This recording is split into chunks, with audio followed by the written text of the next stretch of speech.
Welcome to Level 1 of 100 Paradoxes. Let's start with a simple yet mind-bending question. Imagine there is a town with only one barber. This barber follows a strict rule. He only shaves those who do not shave themselves. If a man in the town shaves himself, the barber does not shave him. But if he does not shave himself, the barber must shave him. Seems simple, right? But now, here's the paradox. Who shaves the barber? Let's analyze both possibilities. First, suppose the barber shaves himself. But according to the rule, he can only shave those who do not shave themselves. That means he shouldn't be shaving himself. Now, let's assume the barber doesn't shave himself, but in that case, he follows his rule and must shave anyone who doesn't shave themselves, which includes himself. Both possibilities contradict each other. If he shaves himself, he shouldn't. If he doesn't, he should. So, what's the solution? The paradox exposes a logical flaw in the rule itself. It suggests that such a barber cannot logically exist. Any attempt to define him within this system leads to contradiction. And that's Level 1.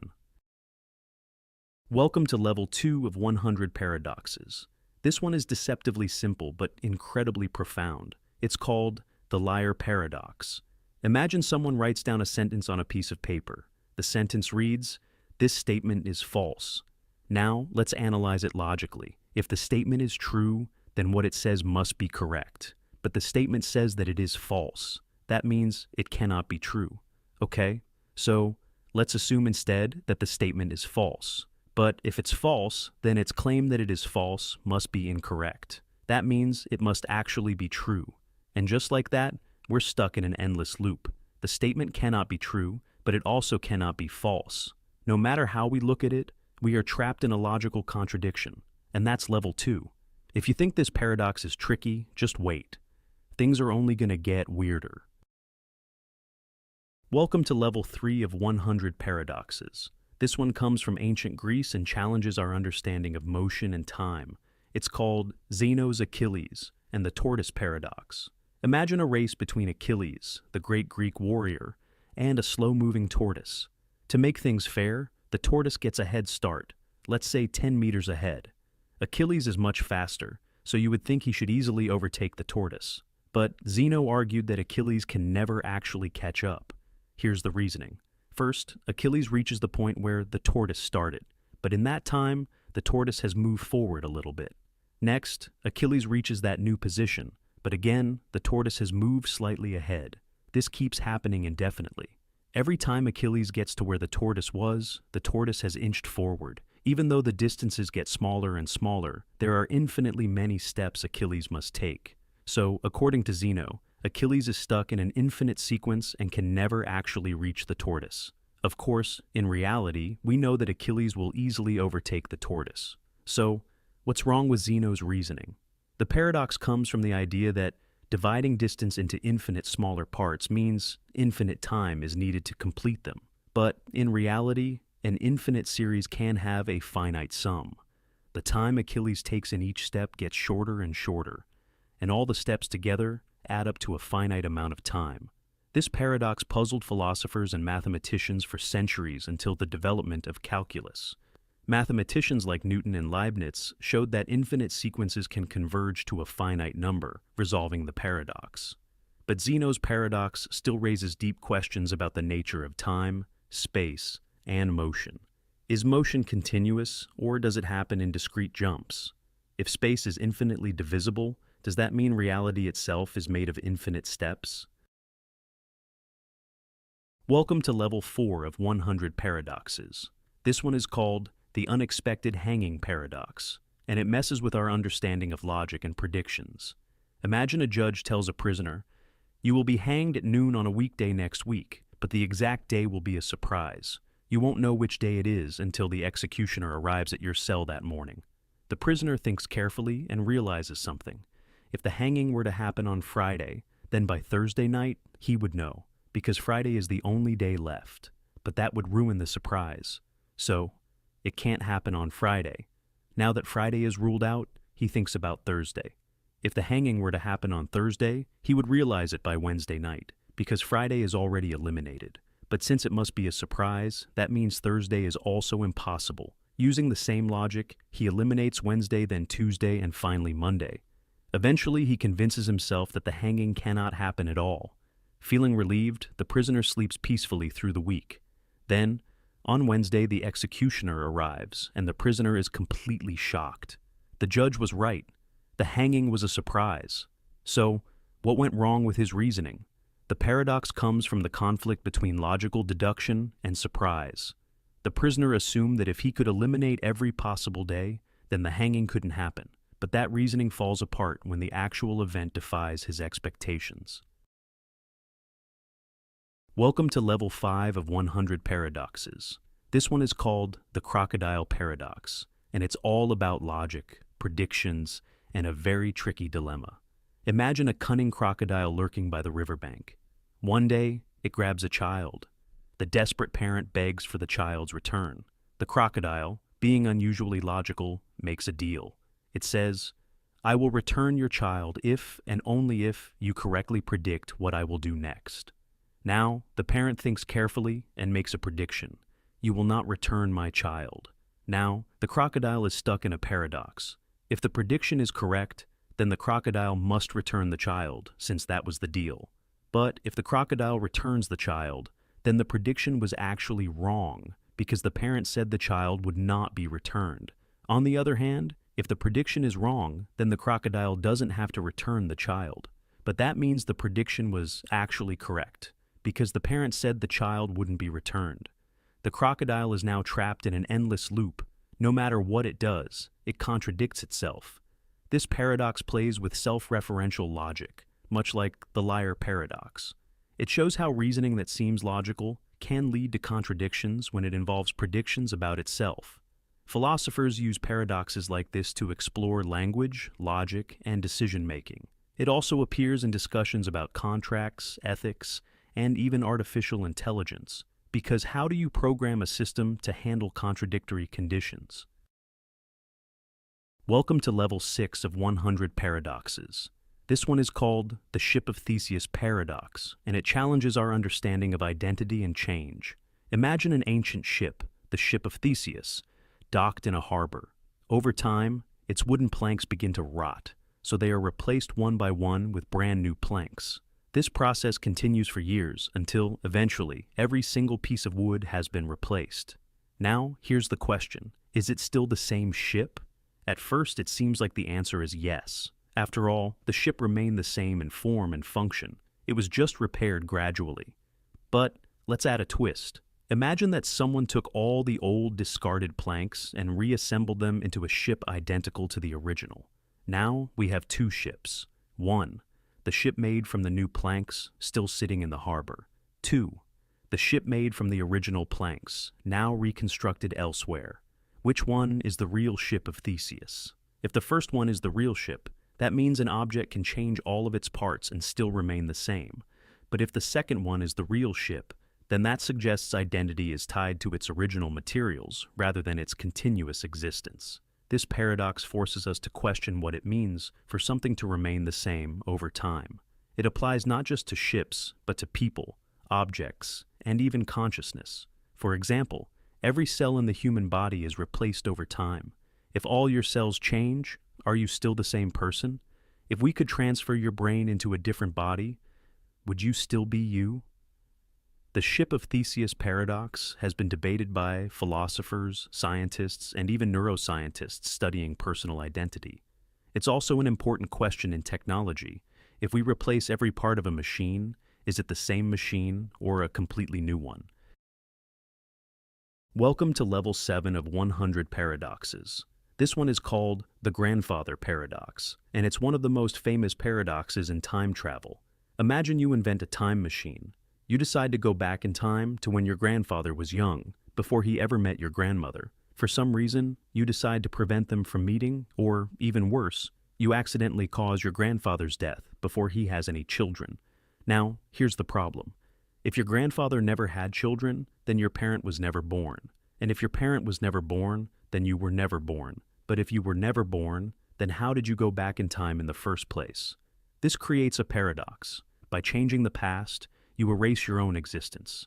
But if you never existed, You could never have gone back in time to change the past in the first place. So, what happens? There are several possible explanations that scientists and philosophers have proposed. Time fixes itself. Some theories suggest that history resists change. No matter what you do, something will always prevent you from altering the past in a way that causes contradictions. Maybe your gun jams, or you get distracted, or events unfold in a way that stops you from affecting your grandfather's future. The many worlds interpretation. Instead of creating a contradiction, your actions create a new timeline or parallel universe where you were never born. In your original timeline, nothing changes, but in the new one, you simply don't exist. You just vanish.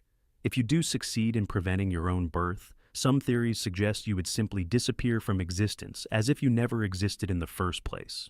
But that brings up another question. If you vanish, who changed the past? The grandfather paradox is one of the biggest challenges to theoretical time travel. It suggests that traveling back in time and changing the past might be logically impossible, or at least far more complicated than it seems. This paradox has been explored in movies, books, and scientific discussions, and it's a key argument in the debate over whether time travel could ever be possible. Welcome to Level 8 of 100 Paradoxes. This one is called the Sorites Paradox, also known as the paradox of the heap, and it challenges the way we define vague concepts.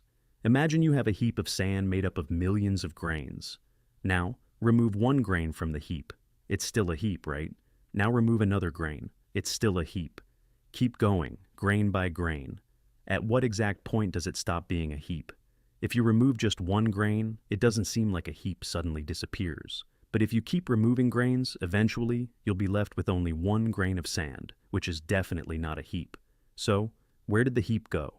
This paradox exposes a problem with vague concepts. Words like heap, bald, or tall don't have clear boundaries. For example, if a man has a full head of hair and starts losing hair one by one, when does he become bald? If a child grows an inch every year, at what exact height does tall begin? Because these concepts are fuzzy, they create logical contradictions. Philosophers have debated solutions for centuries, but there's no clear answer.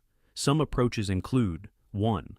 The sharp cutoff theory. Some argue that even vague terms have hidden exact boundaries, even if we don't know them. Maybe a heap is exactly 1,000 grains of sand or more, and anything less is not a heap. 2.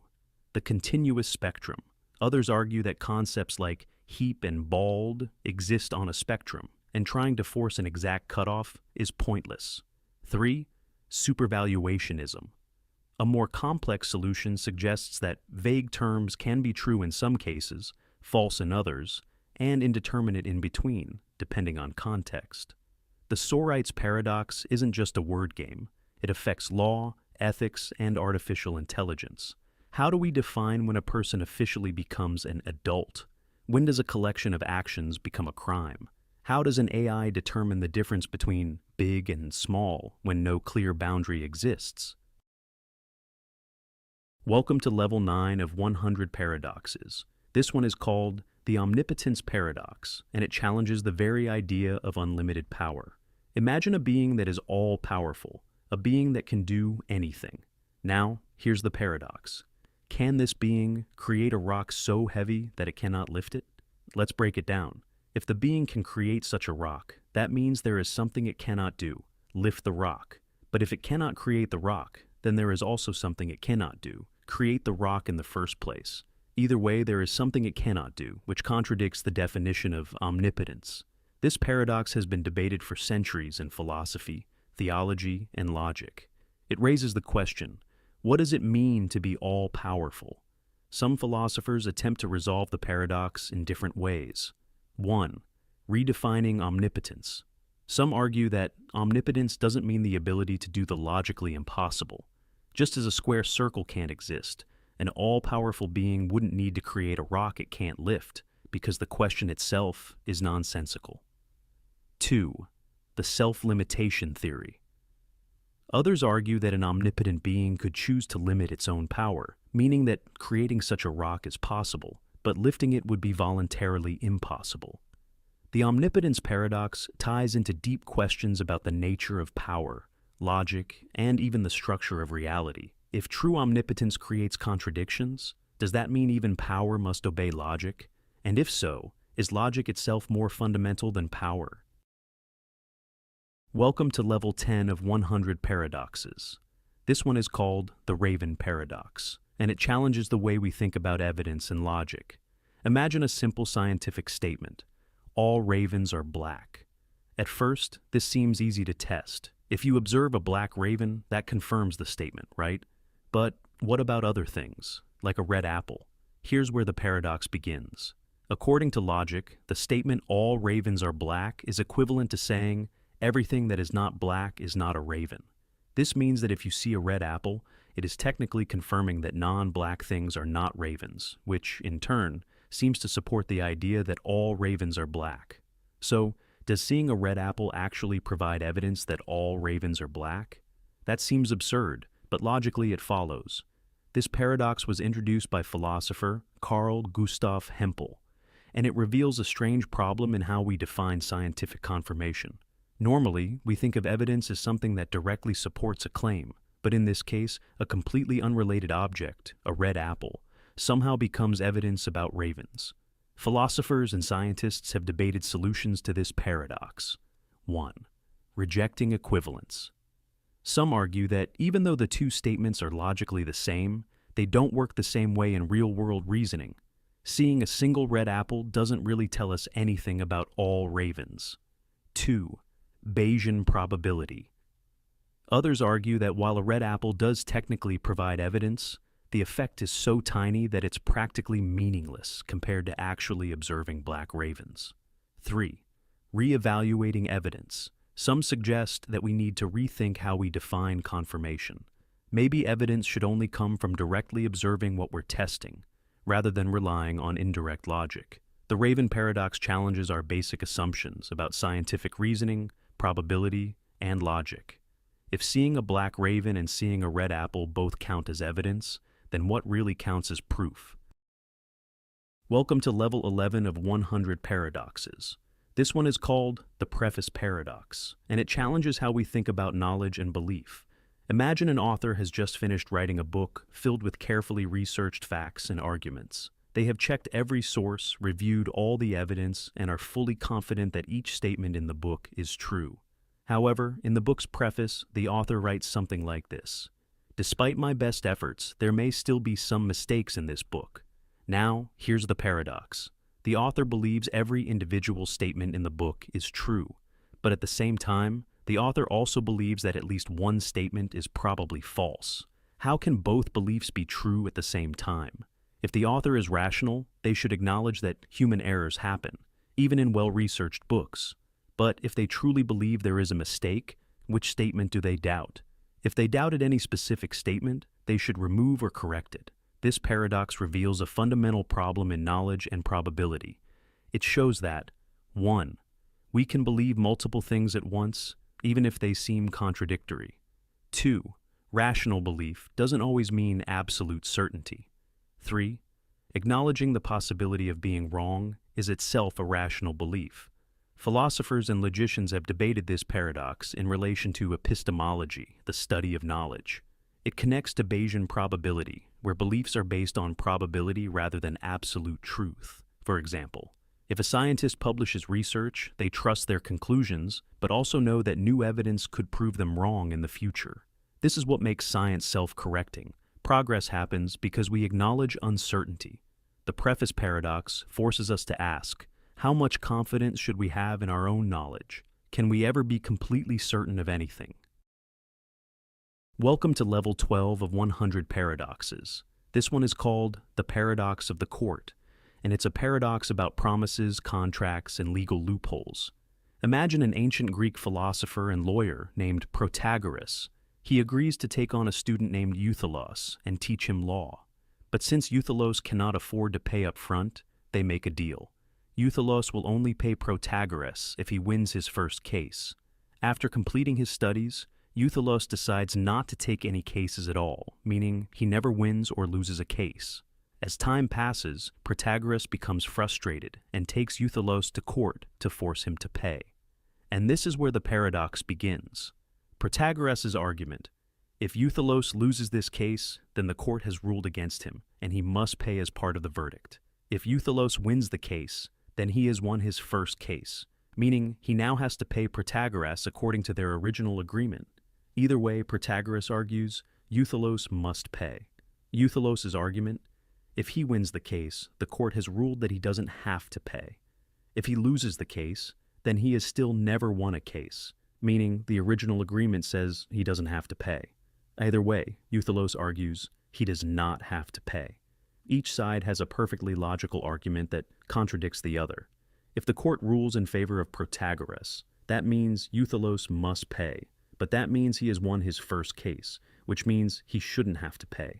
If the court rules in favor of Euthylos, that means he has won the case, which means he should pay.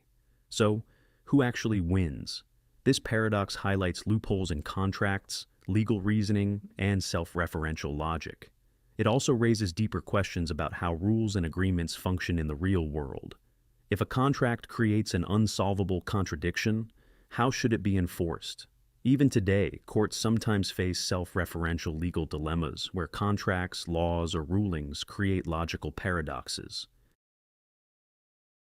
Welcome to Level 13 of 100 Paradoxes. This one is called the Lottery Paradox, and it challenges the way we think about rational belief and probability. Imagine a fair lottery with 100,000 tickets. Only one ticket will win, and each ticket has a 1 in 100,000 chance of winning. Now, consider the following reasoning. The chances of any one specific ticket winning are incredibly low, just 0.001%. Since the probability of winning is so tiny, it seems rational to believe that each individual ticket will lose. But if we apply this reasoning to every ticket, that means we should believe that all tickets will lose. However, we know for a fact that one ticket must win. So we end up believing that every ticket will lose, even though we also know that one of them will win. How can we logically believe that each individual ticket will lose while also knowing that one of them must win? This paradox exposes a deep problem in probability, logic, and belief systems. It shows that even when we make rational assumptions about individual events, those assumptions can contradict each other when applied to the whole system. Philosophers and logicians have explored different ways to resolve this paradox. 1. Rejecting certainty. Some argue that the problem comes from treating low probability as impossible. Just because something is unlikely doesn't mean we should fully believe it won't happen. 2. Contextual belief. Others suggest that belief isn't just about probability, but also about context. While it's reasonable to doubt each ticket individually, it's also reasonable to believe that one of them will win. 3. Probability versus knowledge. Another view is that probability-based beliefs work differently from absolute knowledge. We can rationally doubt each ticket while still knowing that one will win. The lottery paradox has implications for decision-making, artificial intelligence, and even real-world legal cases. It forces us to ask, what does it mean to believe something? Can we hold beliefs that are individually rational but collectively contradictory? Welcome to Level 14 of 100 Paradoxes. This one is called the Two Envelopes Paradox, and it challenges the way we think about logic, probability, and decision-making. Imagine you're presented with two envelopes. Inside each envelope is some amount of money, but you don't know how much. You are told that one envelope contains exactly twice as much money as the other. You randomly choose one envelope and open it. Inside, you find $100. Now, you are given a choice. Keep the $100. Switch to the other envelope, which has either $50 or $200. At first, it seems like a 50-50 decision. But let's analyze it further. Since you don't know whether you pick the higher or lower envelope, there are two possibilities. 1. If your envelope contains the smaller amount, $100, the other envelope has $200. 2. If your envelope contains the larger amount, $100, the other envelope has $50. You reason that if you switch, there's a 50% chance you double your money to $200. There's a 50% chance you lose half and end up with $50. Now, let's calculate your expected value if you switch. 50% chance of $200 plus 50% chance of $50 equals 0.5 times 200 plus 0.5 times 50 equals 100 plus 25 equals $125. Since the expected value of switching is $125, which is greater than the $100 in your hand, it seems like you should always switch. But here's the paradox. No matter which envelope you start with, the same logic applies. This means that before opening either envelope, you should always plan to switch. But that creates an infinite loop, since if you switch, the same reasoning applies again, meaning you should switch back. So, what's wrong with this logic? Mathematicians and philosophers have debated different ways to resolve the paradox. 1. Faulty probability assumption. The mistake comes from assuming a 50% chance that your envelope is the smaller one.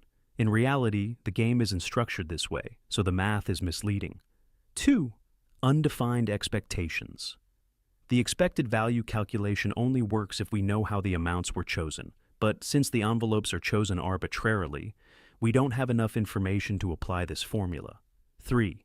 No real advantage. Some argue that switching doesn't actually change your odds in a meaningful way, since you always return to the same paradox. The two envelopes. Paradox reveals flaws in decision theory, probability, and mathematical expectation. It's a great example of how logic that seems sound can lead to absurd conclusions. Welcome to level 15 of 100 paradoxes. This one is called Russell's paradox, and it's a problem that broke mathematics for a while. Imagine you have a list of things. Some lists include themselves and some don't. A grocery list does not include itself. It just lists food. A list of all lists would include itself because it contains every list. Now, let's create a special list. The list of all lists that do not include themselves. Let's ask a simple question. Should this list include itself? If it includes itself, then it doesn't belong in the list, because the rule says it should only contain lists that don't include themselves. If it does not include itself, then it must belong in the list, because it fits the rule. No matter what, we end up with a contradiction. The list can't exist without breaking its own rule. This might sound like a word trick, but it actually caused a major crisis in mathematics when Bertrand Russell discovered it in 1901. At the time, mathematicians thought they could neatly organize all of math using sets, which are just groups of things. But Russell's paradox showed that their system had a flaw. Some sets create contradictions just by existing. To fix this, new rules had to be made, and modern math had to be redesigned to avoid this problem.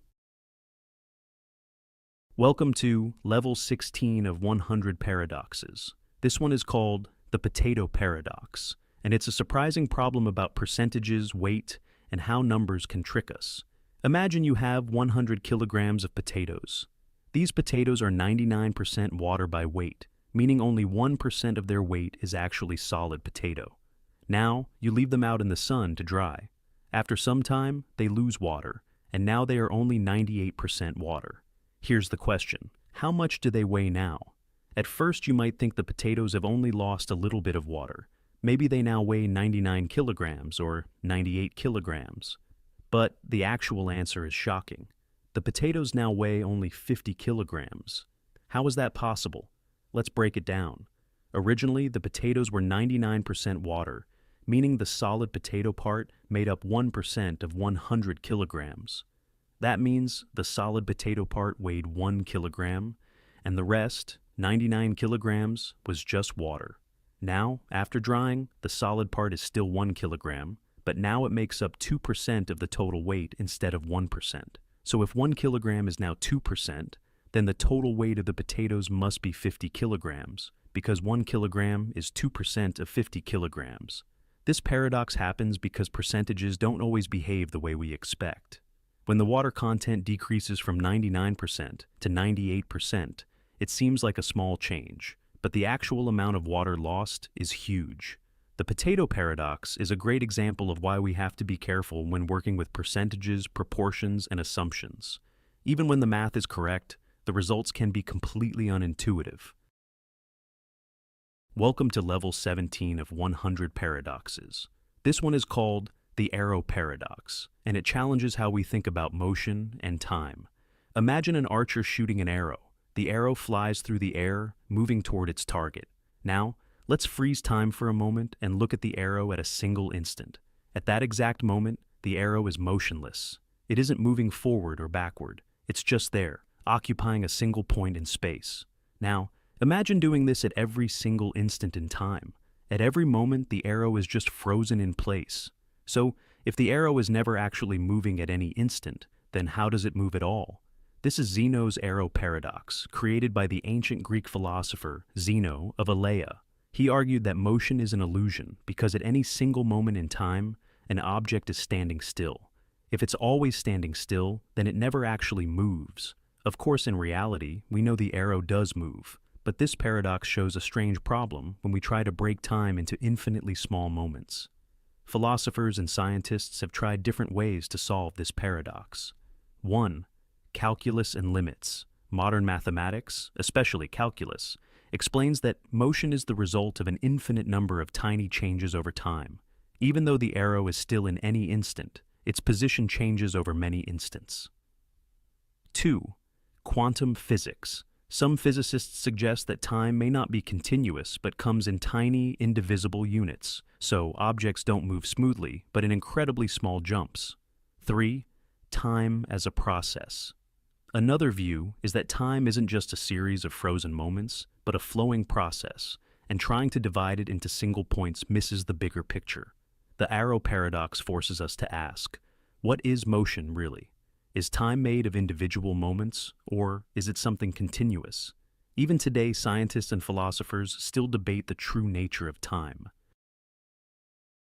Welcome to Level 18 of 100 Paradoxes. This one is called the Hole Paradox, and it challenges how we think about the existence of nothing. Imagine you dig a hole in the ground. The hole is definitely there. You can see it, stand inside it, and measure its depth. But here's the strange question. Where is the hole? Is the hole something, or is it just the absence of something? Let's take it a step further. Suppose you fill the hole back up with dirt. Where did the hole go? Did it move somewhere? Did it disappear into nothing? This may sound like a silly question, but it highlights a deeper problem in language, logic, and physics. We talk about holes as if they are objects, but really they are just empty space, a lack of something rather than a thing itself. Philosophers and scientists have debated what it means for something to exist, if it's really just an absence of something else. The hole paradox connects to many deep questions. 1. Are holes real objects? Some argue that holes are not things themselves, they are just gaps in something else. A donut has a hole, but the hole isn't a separate object. It's just an empty part of the donut. 2. Do holes move? If you take a piece of cheese with holes in it and move the cheese, did the holes move too? Or did they stay in the same place and the cheese just moved around them? 3. Does nothing exist? In physics, space itself is often described as empty, but quantum mechanics tells us that even empty space has energy, fluctuations, and virtual particles appearing and disappearing. If nothingness is always filled with something, then does nothing even exist? The hole paradox makes us question how we define absence, emptiness, and reality itself.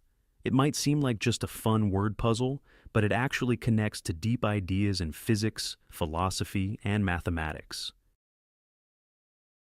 Welcome to Level 19 of 100 Paradoxes. This one is called Moore's Paradox, and it's about a strange contradiction in how we express beliefs. Imagine someone says, "It is raining, but I don't believe it is raining." Something feels off, right? The sentence isn't a contradiction in pure logic. Both parts could be independently true. It could be raining. The person could genuinely not believe it's raining, but when put together, the sentence feels impossible to sincerely say. This is Moore's paradox, named after philosopher G.E. Moore, who noticed this strange problem in belief and language. Normally, when we state a fact, we assume we also believe it. But in this case, the speaker is claiming something while also denying that they believe it. It gets even weirder when we apply it to knowledge. I know this is true, but I don't believe it. How can you know something and not believe it at the same time? Doesn't knowing something require belief? Philosophers have debated possible explanations for Moore's paradox. 1. Belief and assertion are linked. Some argue that when you assert something, you're also implying that you believe it. Saying something while denying belief creates a hidden contradiction. 2. Self-defeating statements. Others suggest that statements like this are self-defeating because they break the normal way language works. Even if the sentence is logically possible, it goes against how humans communicate. 3. Cognitive dissonance. Moore's paradox is similar to cognitive dissonance, where a person holds conflicting beliefs. For example, someone might say, "Smoking is bad for me, but I don't believe it will hurt me." This paradox reveals that our minds don't always follow strict logic. Moore's paradox is important in philosophy, psychology, and artificial intelligence. If we ever create AI that thinks like humans, will it also struggle with paradoxes of belief? Can a machine say, "I know the answer, but I don't believe I know it"? Welcome to level 20 of 100 paradoxes. This one is called the twin paradox, and it's a mind-bending problem from Einstein's theory of relativity that challenges our understanding of time. Imagine two identical twins, Alice and Bob. Alice stays on Earth while Bob travels into space on a high-speed rocket moving close to the speed of light. After some time, Bob turns around and comes back to Earth. Now, here's where the paradox begins. From Alice's point of view, Bob was moving really fast, which means, according to Einstein's time dilation, time ran slower for him. So when Bob returns, he should be younger than Alice. But from Bob's point of view, it was Alice and Earth that were moving fast while he stayed still in his own frame of reference. So, shouldn't that mean Alice's time slowed down, making her the younger one instead? Each twin sees the other's clock moving slower. So, when they reunite, who is actually younger? This seems like a contradiction, but here's the resolution. The paradox is only an illusion because the situation is not truly symmetrical. Bob experiences acceleration and deceleration when turning his spaceship around, while Alice remains in a single, unaccelerated frame of reference. The acceleration breaks the symmetry of their experiences. The actual result, confirmed by real experiments, is that Bob will be younger than Alice when he returns. The faster he traveled and the longer he was gone, the greater the difference. This is a real effect of time dilation, and it has been observed with high-speed particles in physics experiments. Welcome to level 21 of 100 paradoxes. This one is called the paradox of self-amendment, and it raises a strange question about rules, laws, and logic. Imagine a legal system where there is a supreme law that says, this law can only be changed if a majority agrees to change it.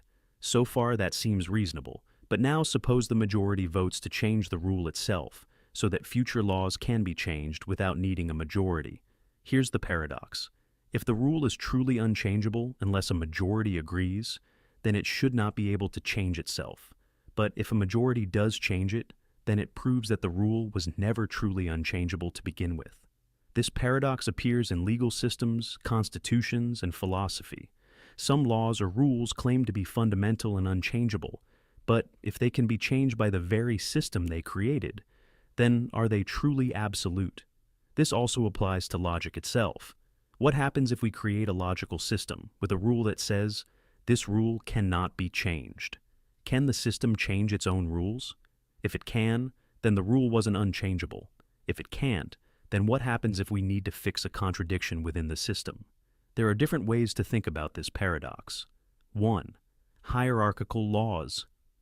Some legal theorists suggest that certain rules exist at a higher level than others, meaning fundamental laws cannot be changed in the same way as regular laws. 2. Self-referential loops.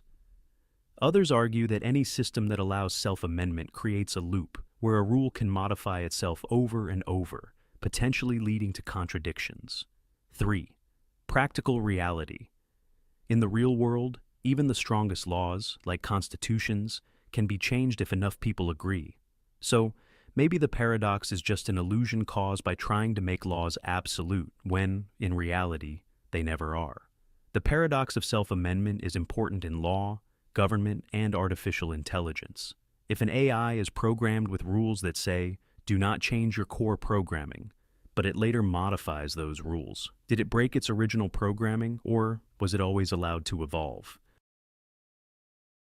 Welcome to level 22 of 100 paradoxes. This one is called the Abilene Paradox, and it reveals how groups can make decisions that nobody actually wants. Imagine a family sitting together on a hot summer day. Someone casually suggests, "Why don't we drive to Abilene for dinner?" Nobody is really excited about the idea, but one by one, everyone agrees because they assume the others want to go. So they all pile into the car, drive miles in the heat, eat an average meal, and come back exhausted. When they get home, someone finally admits, "I didn't really want to go." And then another person says, "Wait, I thought you wanted to go." They all realize nobody actually wanted to go to Abilene, but they went anyway because each person assumed the others wanted to go, and nobody spoke up. This is the Abilene Paradox, first described by management expert Jerry B. Harvey. It happens when groups make decisions that go against what individuals actually want, all because everyone assumes that others want it, and nobody wants to be the one to disagree. This paradox appears everywhere. In business meetings, where a bad idea gets approved because nobody wants to speak against it.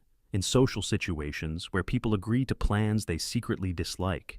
In politics, where policies are passed because everyone assumes they're popular when they're actually not. But why does this happen? There are a few reasons. Fear of conflict. People don't want to be the one to disagree, so they stay silent. Assumption of agreement. Everyone assumes others support the idea, even if they don't. Desire to fit in.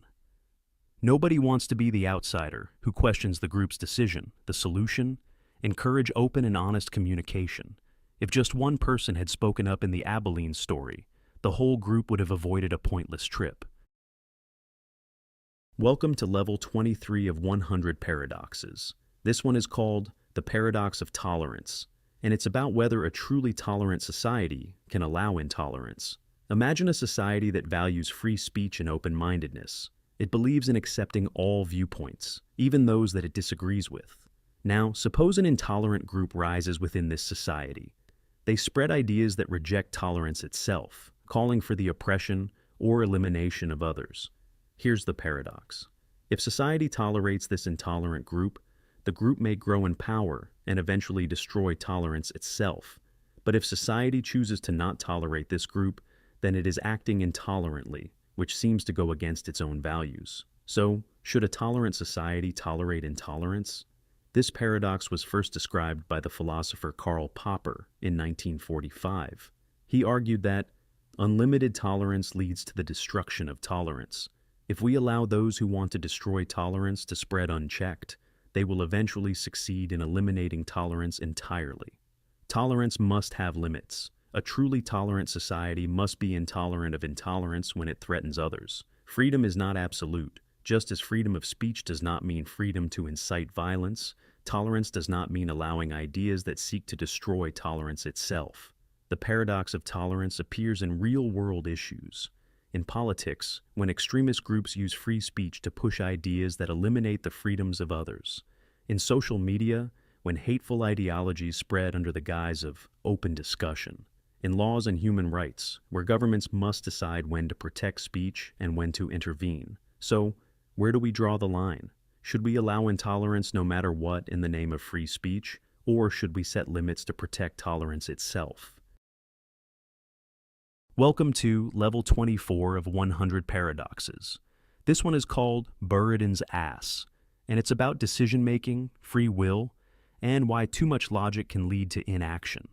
Imagine a donkey standing exactly between two identical piles of hay. The donkey is perfectly rational. It always chooses what is best for itself. Here's the problem. Both piles of hay are exactly the same distance away.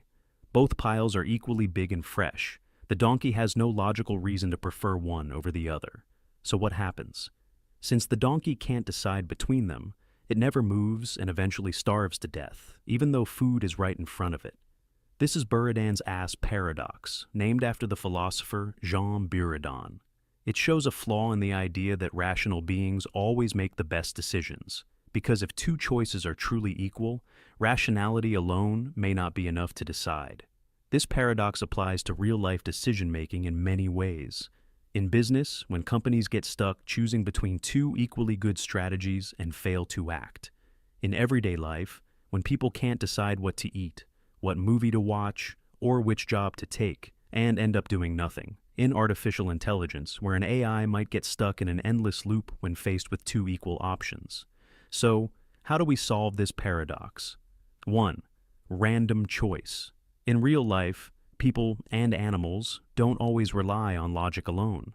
If we're stuck between two equal choices, sometimes we just pick one randomly and move forward. 2. External influence. In reality, even when things seem equal, tiny differences influence our decisions, like a slight movement of the wind, a moment of instinct, or an unconscious bias. 3. Free will. Some argue that this paradox highlights the importance of free will, the ability to choose without needing a logical reason. If free will exists, we don't need perfect reasoning to make decisions. Buridan's Ass teaches us an important lesson. Overthinking and waiting for the perfect choice can lead to doing nothing at all. Sometimes it's better to just decide and move forward. Welcome to level 25 of 100 paradoxes. This one is called the paradox of free will, and it challenges whether we truly have the ability to make choices. Let's start with a question. Are you really in control of your actions? At first, it seems obvious. Of course, you can decide what to do. You can choose what to eat, where to go, or what to say next. But when we look deeper, things get complicated. The paradox comes from a conflict between two ideas. 1. Determinism. This is the idea that everything happens because of cause and effect. Every event is the result of previous conditions, including your thoughts and actions. If everything is determined by what came before it, then your choices aren't truly free. They were already set in motion by past events. 2. Free will. On the other hand, we feel like we make decisions. We experience choice, which seems to suggest that we are not completely controlled by the past. Here's where the paradox forms.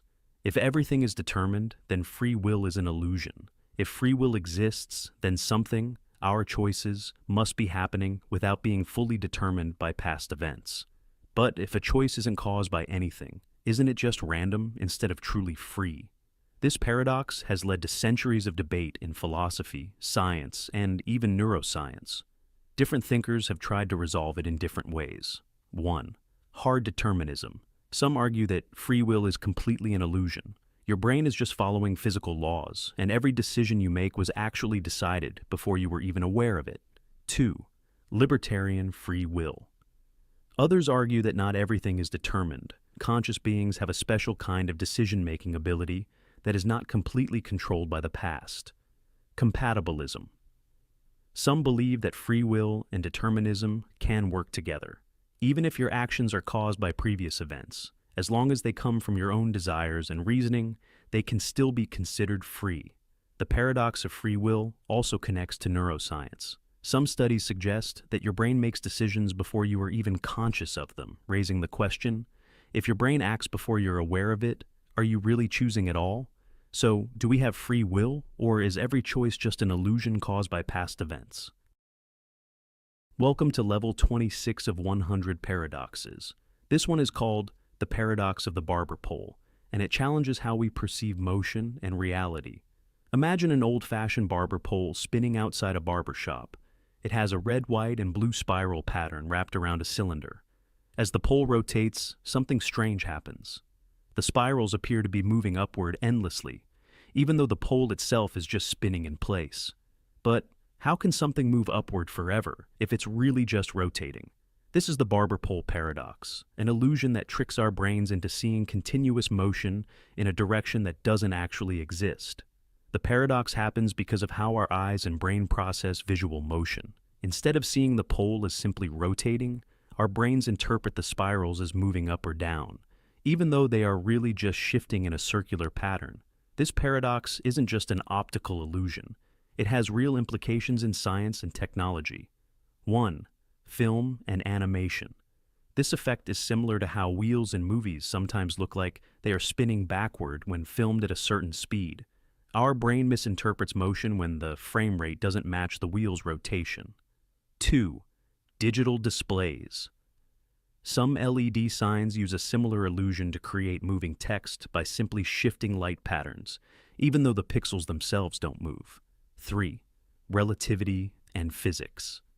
This paradox also connects to deeper concepts in motion, perception, and relativity. If movement is just a perception, how much of what we see is truly real? The barber-pole paradox forces us to ask, how much of motion is just an illusion? Welcome to level 27 of 100 paradoxes. This one is called the nocebo effect paradox, and it reveals how negative expectations can create real physical effects, even when there's no actual cause. You may have heard of the placebo effect, where people feel better after taking a sugar pill simply because they believe it will work. But there's a darker side to this, the nocebo effect. Imagine a doctor tells a patient that a new medication might cause severe headaches and nausea. The patient takes the pill, and sure enough, they start experiencing those symptoms. But here's the twist. The pill was just a sugar pill with no active ingredients. Their symptoms were real, but they were caused purely by expectation and belief, not by anything physical in the pill itself. Here's where the paradox comes in. If someone believes something harmless will hurt them, and their body reacts as if it's real harm, then what actually caused the suffering? If pain can be created by belief alone, then does that mean our thoughts have more power over our health than we assume? And if negative beliefs can cause harm, then do we need to protect people from harmful ideas just as much as physical dangers? The nocebo effect has been scientifically studied, and its effects are measurable. Some real-world examples include fake allergies. People who believe they are allergic to certain foods sometimes experience real symptoms, even when they unknowingly eat something safe. Electromagnetic sensitivity. Some people report severe symptoms from Wi-Fi or cell phone signals, but studies show they react even when no signal is present. Medical side effects. Patients warned about possible drug side effects are more likely to experience them, even when given a placebo. So, how do we deal with this paradox? 1. Mind over matter. Some argue that this proves our minds have a powerful role in our health, and we should be careful about what we believe. 2. Ethical dilemmas. Should doctors avoid telling patients about possible side effects to prevent the nocebo effect? Or is full honesty more important, even if it harms the patient? 3. The power of suggestion. If simply believing something can make us sick, then how many other ways does belief shape our reality? Welcome to level 28 of 100 paradoxes. This one is called the prisoner's dilemma, and it's one of the most famous paradoxes in game theory, psychology, and economics. Imagine two criminals, Alice and Bob, are caught by the police and placed in separate rooms for interrogation. The police don't have enough evidence to convict them of the main crime, so they offer both prisoners the same deal. If one confesses, betrays, while the other stays silent, cooperates, the betrayer goes free while the silent one gets 10 years in prison. If both betray each other, they each get 5 years in prison. If both stay silent, they each get only 1 year in prison for a minor offense. Neither prisoner knows what the other will do. What's the best choice? Here's the paradox. If Alice believes Bob will stay silent, she should betray him to go free. If Alice believes Bob will betray her, she should also betray to avoid the worst-case scenario. Bob goes through the exact same reasoning. So even though the best outcome is for both to stay silent, only 1 year in prison each, the logical choice for both is to betray, leading to 5 years in prison each, which is worse for both of them. This is the prisoner's dilemma, a paradox where the rational decision leads to a worse outcome than cooperation. This paradox appears everywhere in real life. Business rivalries. Two companies could keep prices high and make more profit together, but both fear the other will lower prices first, leading to a price war. Arms races. If two countries both limit their nuclear weapons, they're both safer. But if one country secretly builds more weapons, the other is at a disadvantage. So, both build weapons, making the world more dangerous. Everyday decisions. Should you help someone, knowing they might not help you back? Should you be honest in a relationship if you fear the other person might lie? There are different ways to solve this paradox. Repetition. If the game is played multiple times, trust can develop, making cooperation more likely. This is why businesses and countries sign long-term agreements instead of competing aggressively. Altruism versus self-interest. Humans aren't purely rational. We value trust, fairness, and relationships, which sometimes override selfish decisions. Changing the reward system. If incentives are structured differently, cooperation can become the logical choice. This is why laws, contracts, and social norms exist. The prisoner's dilemma forces us to ask, if acting in self-interest leads to worse outcomes, then what does it really mean to make a rational decision? Welcome to Level 29 of 100 Paradoxes. This one is called Newcomb's Paradox, and it's a mind-bending problem about free will, prediction, and decision-making. Imagine a super-intelligent being, let's call it Omega, that can predict the future with perfect accuracy. It sets up a simple game with you. In front of you are two boxes. Box A always contains $1,000. Box B contains either $1 million or nothing, depending on Omega's prediction. You have two choices. Take only Box B, one boxing. Take both Box A and Box B, two boxing. Here's the twist. If Omega predicted that you would take only Box B, it put $1 million in it. If Omega predicted that you would take both boxes, it left Box B empty. The paradox is, which choice makes the most sense? The logical argument for two boxing, Box B already contains or doesn't contain $1 million. Your choice can't change what's inside the box, so you should take both boxes to guarantee at least $1,000. The logical argument for one boxing, Omega is never wrong. If it predicted you would one box, it placed $1 million inside Box B.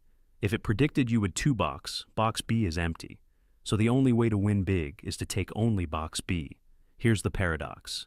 Two boxing feels logical in the present, because what's inside the box is already set. One boxing feels logical in the past, because if Omega truly predicts the future, your decision was already made before you even thought about it. This paradox is used to debate free will and determinism. If Omega's prediction is always correct, do you really have a choice? Or was your decision already determined? Newcomb's paradox also appears in real-life decision-making. Trust and reputation. If people believe you act fairly, they treat you better in return. But if you only act fair when it benefits you, you lose trust. Investing and risk-taking, do you trust the long-term rewards of patience, or do you grab short-term gains? Artificial intelligence. If AI can predict human behavior, should we act differently knowing we are being predicted? So, what would you do? Would you take only Box B and trust the prediction, or take both boxes and maximize your guaranteed money? Welcome to Level 30 of 100 Paradoxes. This one is called the Birthday Paradox, a surprising probability puzzle that defies intuition. Imagine you walk into a room filled with random people. You wonder, what are the chances that at least two people have the same birthday? Your first instinct might be that the odds are really low. After all, there are 365 days in a year, and birthdays should be evenly spread out, right? But here's the shocking truth. With just 23 people, there's already a 50% chance that at least two people in the group share a birthday. With 57 people, the probability jumps to 99%. That seems way too high. So, what's happening here? The explanation. The trick is that we're not just comparing each person's birthday to one other person. We're comparing every person to every other person. If you were only checking your birthday against the group, the chance of a match would be low. But in a room of 23 people, there are 253 unique pairs of people who could have the same birthday. With so many chances for a match, the probability adds up fast.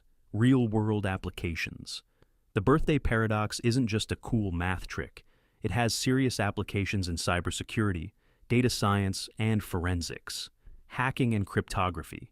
Cyber attacks called birthday attacks use this principle to crack passwords and encryption faster than expected. DNA and forensics. When analyzing DNA in large populations, accidental false matches can occur due to probability, not actual relationships. Big data errors. In databases and AI systems, duplicate records appear much more often than people expect, causing problems in data analysis. The lesson.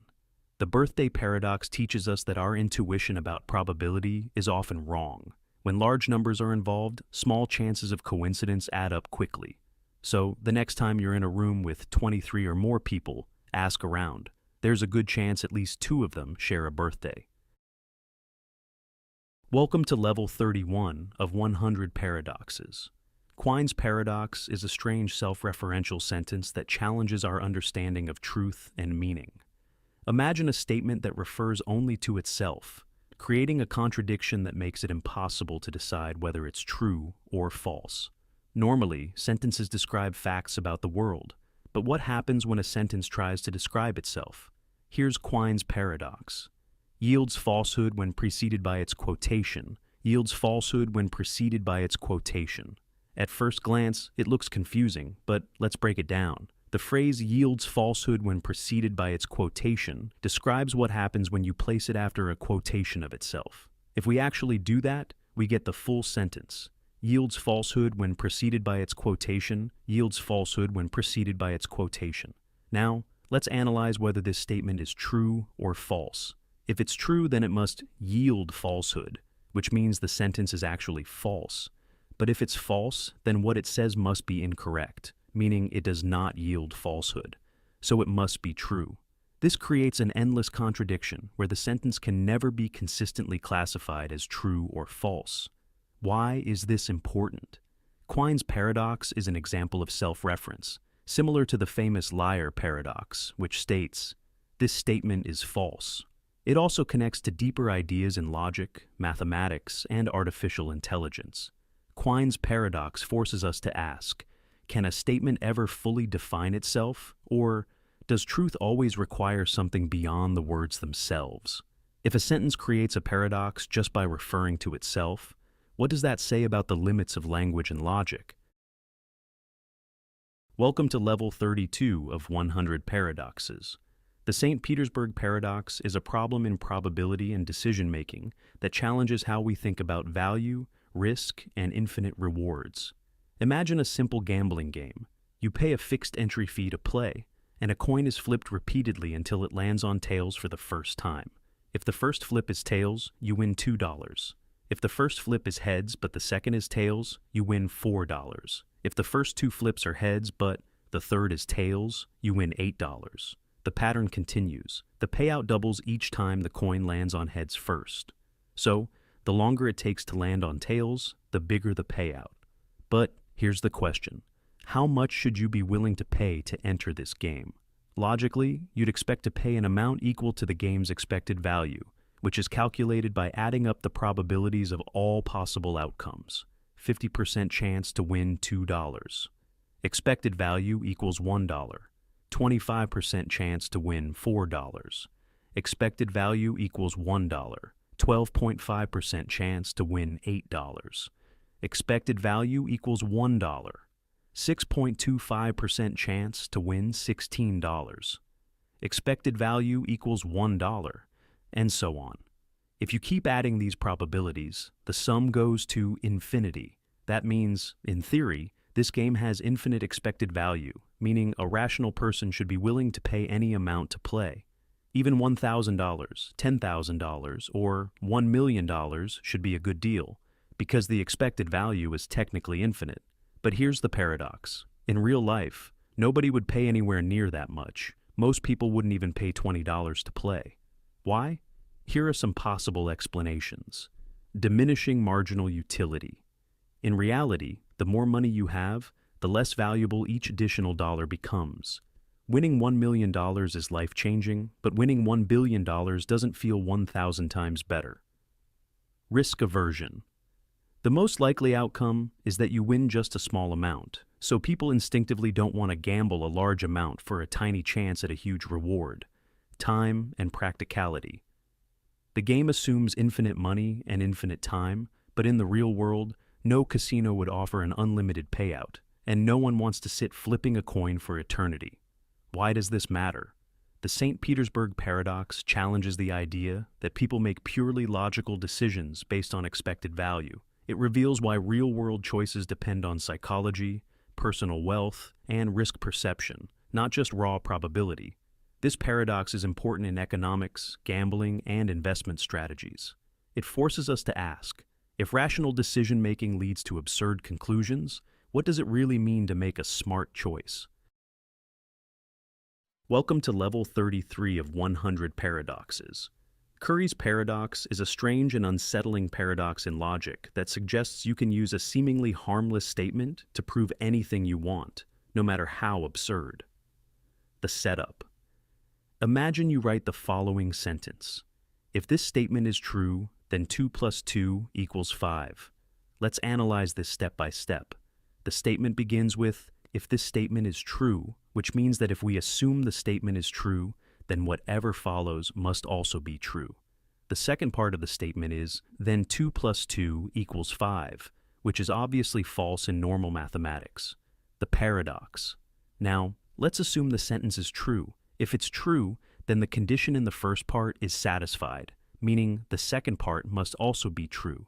So, 2 plus 2 equals 5 would be true, which is clearly wrong. But here's the trap. There's no contradiction in the statement itself. The logic seems to hold, and yet we end up proving something that is completely false. This means that if Curry's paradox were valid, we could use it to prove anything, that unicorns exist, that the moon is made of cheese, or that you are secretly the ruler of the universe. Why does this happen? Curry's paradox exploits self-reference, when a sentence refers to itself in a way that creates a logical loophole.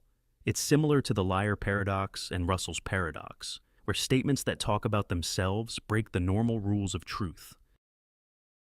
Welcome to Level 34 of 100 Paradoxes. Hilbert's Grand Hotel Paradox is a thought experiment that reveals just how strange infinity really is. Imagine a hotel with infinite rooms, all of which are completely full. Every room has a guest. Now, suppose a new guest arrives and asks for a room. Normally, in a fully booked hotel, you'd have to turn them away. But here's where infinity behaves in unexpected ways. The hotel manager comes up with a simple solution.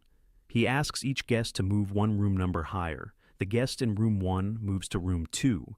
The guest in room 2 moves to room 3, and so on. This shift frees up room 1, and the new guest can now stay. Even though the hotel was already full, it somehow made space for another person. Now, let's take it a step further. What if an infinite number of new guests arrive? The manager tells each current guest to move to the room number that is twice their current number. The guest in room 1 moves to room 2, the guest in room 2 moves to room 4, the guest in room 3 moves to room 6, and so on. Now, all the odd-numbered rooms are empty, creating infinite space for the infinite new guests. This paradox, first proposed by mathematician David Hilbert, shows that infinity doesn't work the way we expect. Unlike finite numbers, infinity is never full. You can add to it, rearrange it, or even double it, and it still remains infinite. This concept is critical in mathematics, physics, and even computing. It helps scientists understand black holes, the expansion of the universe, and how to process vast amounts of data. And welcome to Level 35 of 100 Paradoxes. The bootstrap paradox is a mind-bending time travel paradox that challenges our understanding of cause and effect. It asks a simple but unsettling question. Where did something originally come from? Imagine a famous musician, Alex, who grew up idolizing a legendary song. One day, Alex invents a time machine and decides to travel 50 years into the past, bringing along the sheet music for that song. While in the past, Alex hands the music to a young, unknown musician who then publishes it. Over time, the song becomes famous, inspiring generations, including Alex, who eventually hears it, learns to play it, and later travels back in time to give it to the young musician. So, who actually wrote the song? It exists, but it was never truly created. Instead, it endlessly loops through time, passed from the future to the past, with no point of origin. This is the bootstrap paradox, named after the idea of pulling yourself up by your own bootstraps, which is impossible. This paradox isn't just a fun science fiction concept. It presents a real problem in causality and logic. Normally, everything has a cause, but in a bootstrap paradox, something exists without ever being created. Welcome to Level 36 of 100 Paradoxes. Simpson's paradox is a strange statistical illusion where trends in separate groups disappear, or even reverse when combined. It reveals how data can be misleading and why numbers don't always tell the full story. Imagine two hospitals, A and B, both treating patients for the same illness. You want to know which hospital has the higher survival rate, so you compare the numbers. In Hospital A, 80% of patients survive. In Hospital B, only 70% of patients survive. At first glance, it looks like Hospital A is the better choice. But now, let's break the numbers down further based on how severe the patient's conditions were. Among mild cases, Hospital A, 90% survival rate. Hospital B, 95% survival rate. Among severe cases, Hospital A, 30% survival rate. Hospital B, 40% survival rate. Now, in both groups, mild and severe, Hospital B has a higher survival rate than Hospital A. But when we combine the data, Hospital A seems better overall. How can that be? This is Simpson's paradox, and it happens when a hidden factor, like the number of patients in each group, affects the overall outcome. Let's say Hospital A mostly treated mild cases, while Hospital B handled more severe ones. Because Hospital B had more high-risk patients, their total survival rate looked lower, even though they actually had better success rates in both categories. This paradox isn't just a statistical trick, it has real-world consequences. Medicine and healthcare. A new drug may seem more effective overall, but when broken down by age or health condition, it could actually be worse for certain groups. Education and testing. A school might have lower average test scores, but when divided by student background, it might actually outperform other schools in every category. Hiring and bias. In workplace hiring, an employer might seem to favor one group over another, but when looking at different job positions separately, no bias appears. Simpson's paradox teaches us an important lesson. Statistics can be misleading if we don't consider the full context. Sometimes, breaking data into groups reveals the truth hidden behind misleading averages. Welcome to Level 37 of 100 Paradoxes. Benford's law paradox is a strange mathematical rule that reveals an unexpected pattern in numbers, and it's so powerful, it's even used to catch fraud. At first, you might think that in any large set of numbers, like financial reports, population data, or election results, each digit from 1 to 9 should appear roughly the same amount of times at the beginning of a number. After all, why would certain numbers appear more often than others? But here's the paradox. The number 1 appears as the leading digit way more often than 9. In fact, according to Benford's law, the digit 1 appears as the first digit about 30% of the time. The digit 2 appears about 17.6% of the time. The digits continue decreasing in frequency until 9 appears only about 4.6% of the time. This seems completely counterintuitive. Shouldn't the digits be evenly distributed? Why do small numbers dominate? The reason behind this paradox comes from scaling and exponential growth. Many real-world numbers, such as incomes, stock prices, or city populations, grow in a multiplicative way rather than a simple linear way. This means they spend more time starting with 1s and 2s before they grow into the higher digits. This effect is so consistent that Benford's law is used to detect fraud. When people fake financial numbers or alter election data, they tend to assume that all digits appear equally often. But real-world data follows Benford's pattern, so if the numbers don't match the expected frequency, it can be a sign of manipulation. Benford's law appears in accounting, forensic science, physics, and even social media trends. It forces us to ask, why do numbers behave in such an unexpected way? And if something as simple as the first digit can reveal hidden truths, what else in the world follows hidden patterns we haven't yet discovered? Welcome to Level 38 of 100 Paradoxes. Olber's paradox is a cosmic mystery that asks a simple but profound question. Why is the night sky dark? At first, this seems obvious. The sun sets, and without its light, the sky becomes dark. But if we think about it from a cosmic perspective, things get strange. If the universe is infinite and filled with an infinite number of stars, then no matter where you look in the sky, your line of sight should eventually hit the surface of a star. Just like how standing in a dense forest means every direction you look eventually lands on a tree, looking at the sky should mean every direction eventually lands on a star. So, why isn't the entire night sky as bright as the surface of the sun? This is Olbers's paradox, named after the German astronomer Heinrich Olbers, who raised the question in the 19th century. If the universe were infinite and eternal, then every part of the sky should be completely lit up, with no darkness at all. But the sky is dark, so something must be wrong with our assumptions. There are a few possible explanations. 1. The universe is finite. If the universe isn't infinitely large, then there simply aren't enough stars to light up every point in the sky. 2. The universe is expanding.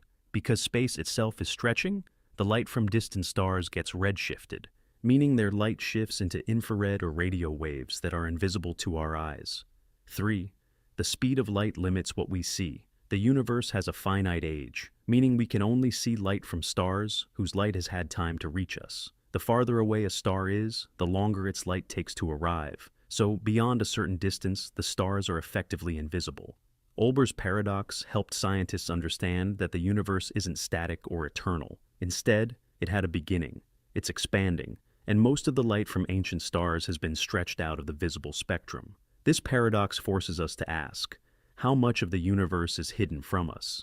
And if the night sky is dark because of cosmic expansion, what does that mean for the future of the universe? Welcome to Level 39 of 100 Paradoxes. The paradox of choice is a psychological paradox that reveals how having more options doesn't always make us happier. It can actually make us more stressed and dissatisfied.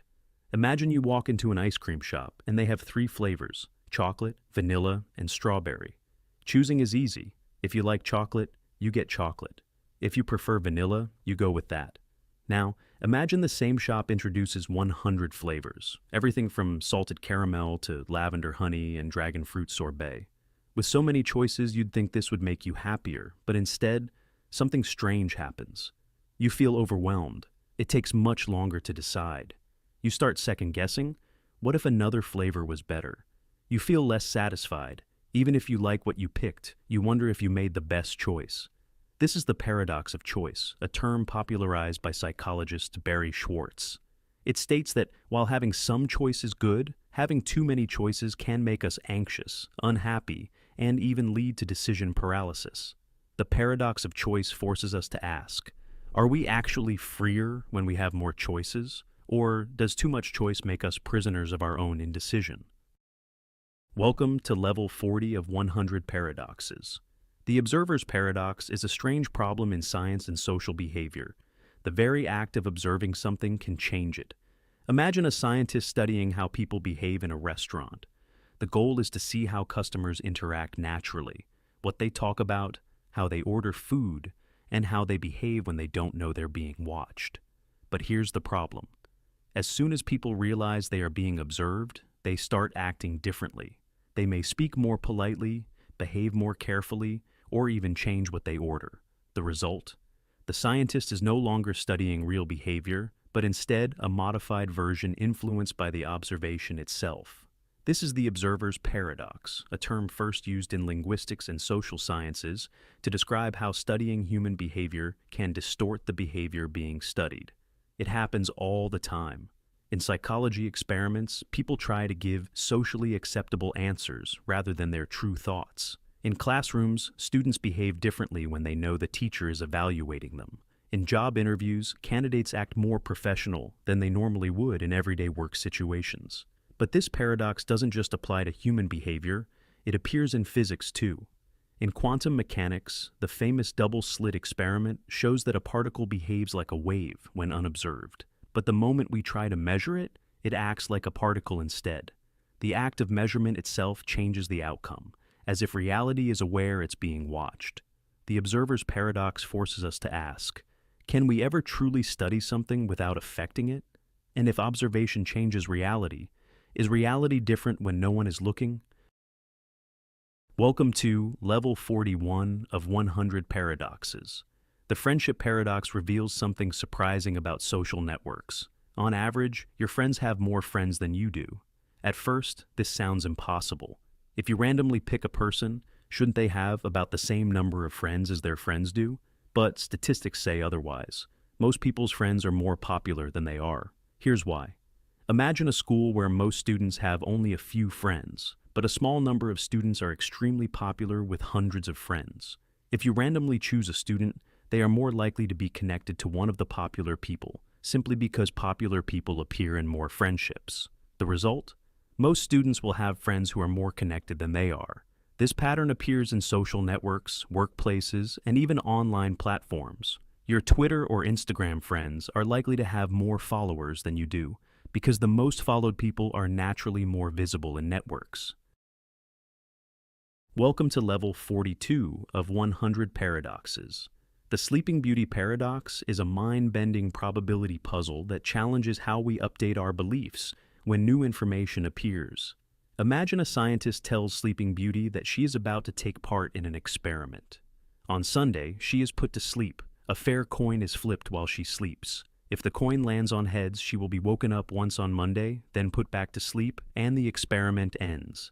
If the coin lands on tails, she will be woken up on both Monday and Tuesday, with her memory erased between awakenings so that both days feel identical to her. Now, on one of these awakenings, Sleeping Beauty is asked, "What is the probability that the coin landed on heads?"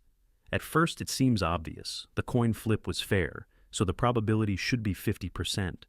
But here's the paradox. If the coin landed on heads, she experiences one awakening. If the coin landed on tails, she experiences two awakenings. Since she has no memory of her past awakenings, she finds herself in a scenario that is twice as likely if the coin landed on tails than if it landed on heads. Because of this, some argue that the probability of heads should actually be 1/3, not 1/2. This paradox has sparked huge debates in probability theory. The Halfers say that the probability should stay 1/2, since the original coin flip was fair, and waking up doesn't change that. The Thirders argue that since Sleeping Beauty experiences the tails scenario twice as often, she should update her belief to 1/3 for heads and 2/3 for tails. Welcome to level 43 of 100 paradoxes. The infinite monkey theorem is a probability paradox that explores randomness, time, and the limits of possibility. Imagine a monkey sitting in front of a typewriter, randomly hitting keys. At first, it's just nonsense. Letters, spaces, punctuation, all jumbled together. But now, imagine this monkey types forever. Given infinite time, could it eventually produce something meaningful? Could it type out a Shakespeare play, the entire Bible, or even this very script? It sounds impossible, but mathematically, the answer is yes. If the monkey types randomly for an infinite amount of time, it will eventually produce every possible combination of letters, including entire works of literature. Here's why. The number of possible letter sequences is huge, so huge that in any realistic time frame, the monkey's typing would be meaningless. But infinity is a different kind of huge. Over infinite time, even the most unlikely events must happen eventually. This paradox isn't just a fun thought experiment. It reveals deep ideas in probability, randomness, and infinity. Welcome to level 44 of 100 paradoxes. The Monty Hall paradox is a probability puzzle that tricks your intuition and shows how making the logical choice can feel completely wrong. Imagine you're on a game show. There are 3 doors in front of you. Behind one of them is a brand new car, and behind the other 2 are goats. You don't know which door hides the car. The host, Monty Hall, asks you to pick a door. You choose door 1. Now, before revealing what's behind your door, Monty, who knows where the car is, opens one of the 2 remaining doors to reveal a goat. Then, Monty gives you a choice. Do you want to switch to the other unopened door, or stick with your original choice? At first, it seems like it doesn't matter. There are 2 doors left, so shouldn't each have a 50-50 chance? But here's the paradox. Switching doors actually doubles your chances of winning. If you stick with your original door, your chances of winning remain 1/3. But if you switch, your chances jump to 2/3. It sounds completely wrong, but here's why it works. When you first chose a door, there was a 1/3 chance you picked the car and a 2/3 chance you picked a goat. Monty, who always reveals a goat, effectively gives you extra information. Since you were more likely to have picked a goat initially, switching allows you to capitalize on that probability. Most people instinctively assume the odds reset when Monty opens a door, but that's not the case. Your first choice was much more likely to be wrong, so switching gives you a better shot at winning. The Monty Hall paradox teaches an important lesson about probability. Sometimes the logical choice feels counterintuitive, but the math doesn't lie. Welcome to level 45 of 100 paradoxes. The paradox of free will and omniscience is a deep philosophical dilemma that questions whether true freedom of choice can exist if the future is already known. Imagine an all-knowing being, one that is truly omniscient. This being knows everything that has happened, is happening, and will happen in the future. If this knowledge is perfect, then the future must already be set in stone. Now, let's say you're choosing what to eat for lunch tomorrow. You might think you have free will to pick anything, a sandwich, a salad, or pizza. But if an omniscient being already knows exactly what you will choose, then how could you have truly made a free choice? The paradox is simple. If you have free will, then you should be able to make a decision that surprises even an omniscient being. But if an omniscient being already knows your choice, then it must be predetermined, meaning free will is an illusion. This paradox creates a major conflict between determinism and free will. Some philosophers and theologians attempt to resolve this paradox in different ways. 1. Compatibilism. Some argue that free will and omniscience can coexist. Even if the future is known, your choice still matters because you are the one making it, even if it was always going to happen. 2. The block universe theory. In physics, some theories suggest that time is like a block. Past, present, and future all exist simultaneously. In this view, free will is just an illusion because every event is already part of the timeline. 3. Limitations on knowledge. Others argue that omniscience may not include knowledge of future free choices, meaning that while a being may know everything that can be known, free will allows for uncertainty. The paradox of free will and omniscience forces us to ask, if the future is already known, do we truly have control over our choices? Or are we just playing out a script that has already been written? Welcome to Level 46 of 100 Paradoxes. Wigner's Friend is a thought experiment that takes quantum mechanics to a new level of weirdness by questioning whether reality itself is objective or depends on the observer. Imagine two scientists, Wigner and his friend. Wigner's friend is inside a lab, performing a classic quantum experiment. In a sealed room, there is a particle in a superposition, meaning it exists in multiple states at once. The friend measures the particle, and at that moment, the superposition collapses into a definite result. From the friend's perspective, the experiment is over, and the result is now known. But here's where things get strange. Outside the lab, Wigner has no idea what the result is. According to quantum mechanics, until he opens the door and observes his friend, the entire lab, including the friend and the measurement, should still be in a superposition. From Wigner's perspective, his friend hasn't actually seen a result yet. The entire lab exists in an undefined quantum state. This creates a paradox. The friend inside the lab believes reality has collapsed into a single outcome. Wigner, standing outside, still treats the whole experiment as if it's in superposition. So, which one is right? Does reality depend on who is observing it? If quantum mechanics works at all levels, then Wigner's friend has both seen a result and not seen a result at the same time, until Wigner checks. This suggests that reality itself is not absolute but depends on the observer. The paradox raises deep questions.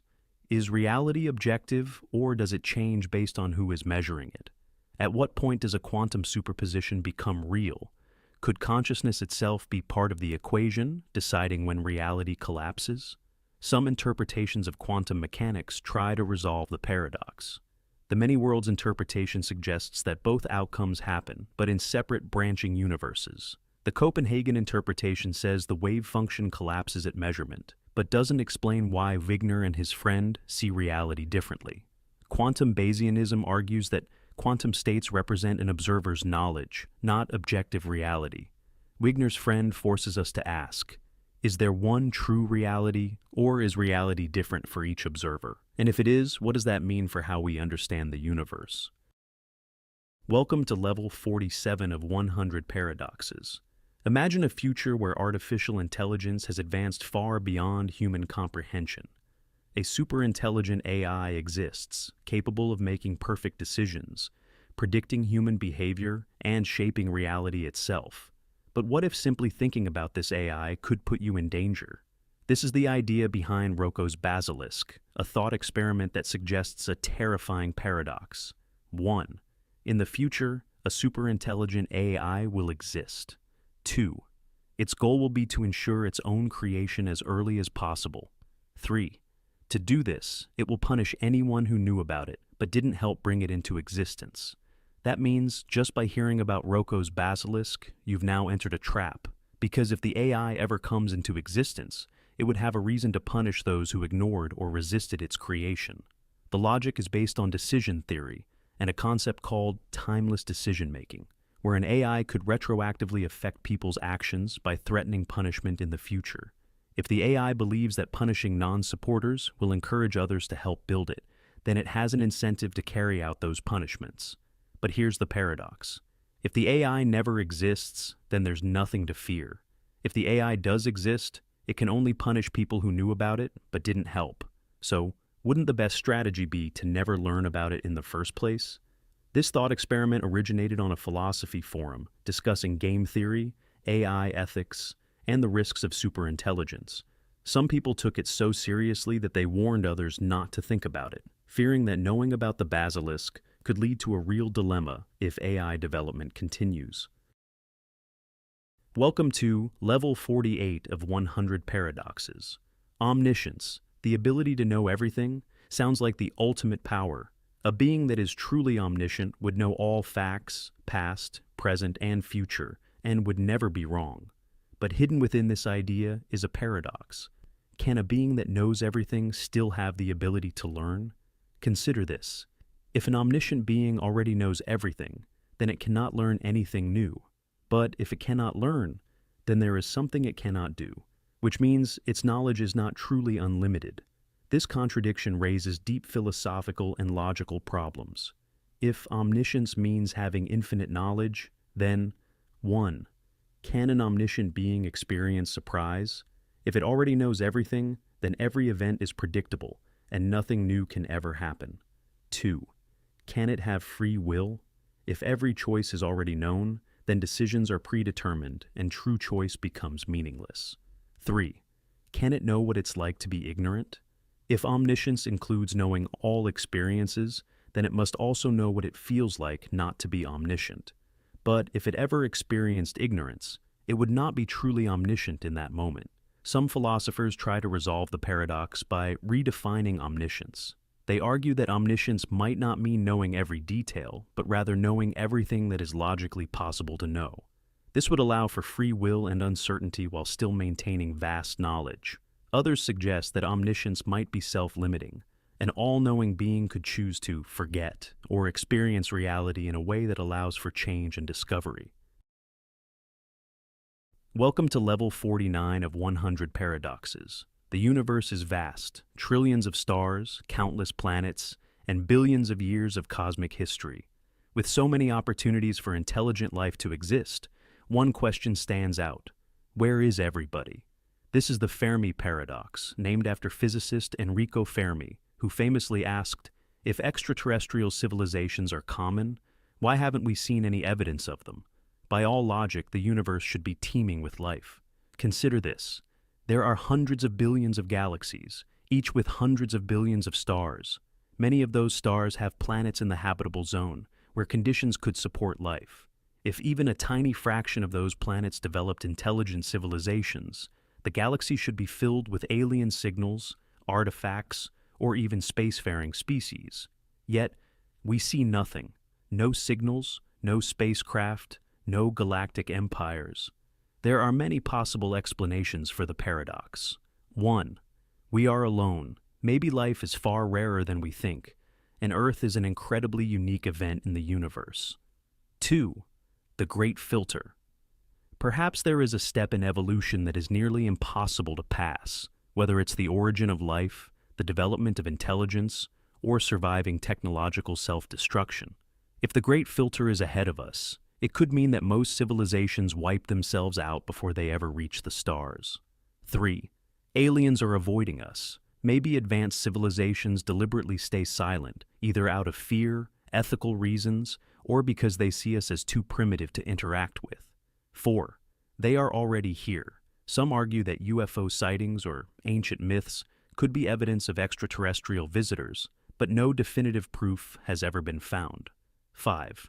We are looking in the wrong way. Alien civilizations may use technologies we don't understand or communicate in ways that we haven't even considered yet.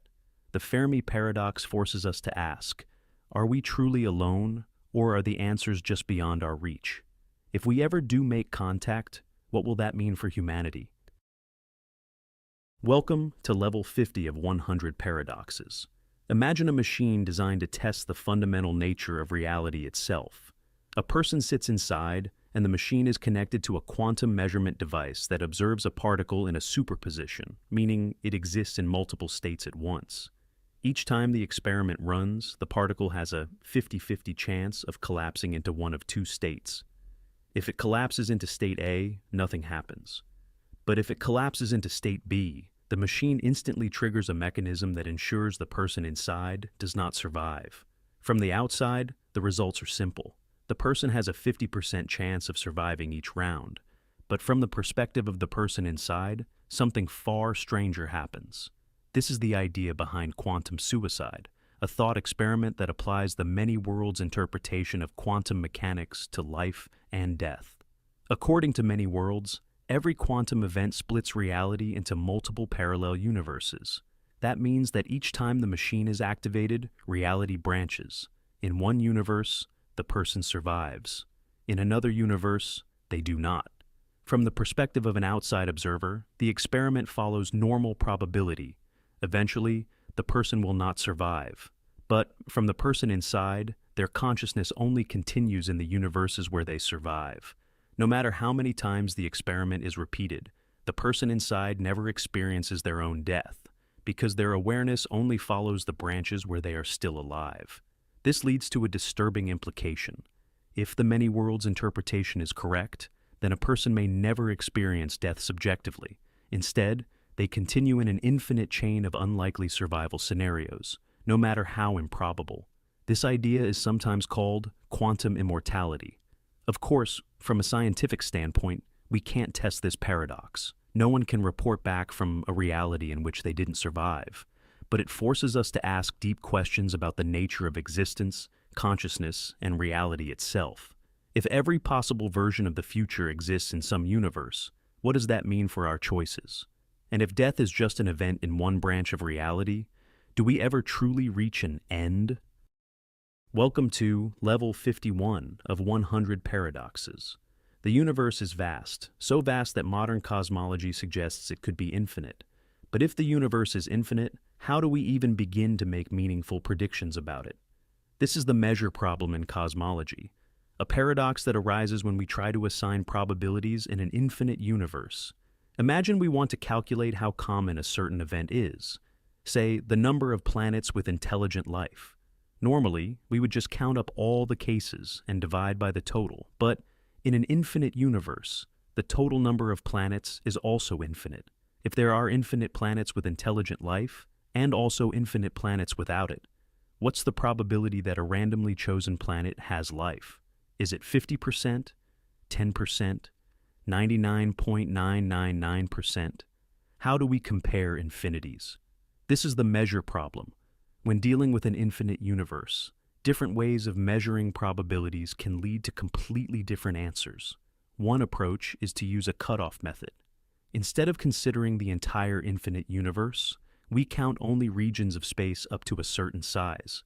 But the problem is that the results change depending on where we place the cutoff. Another approach is to weigh different possibilities by their relative frequency in the universe.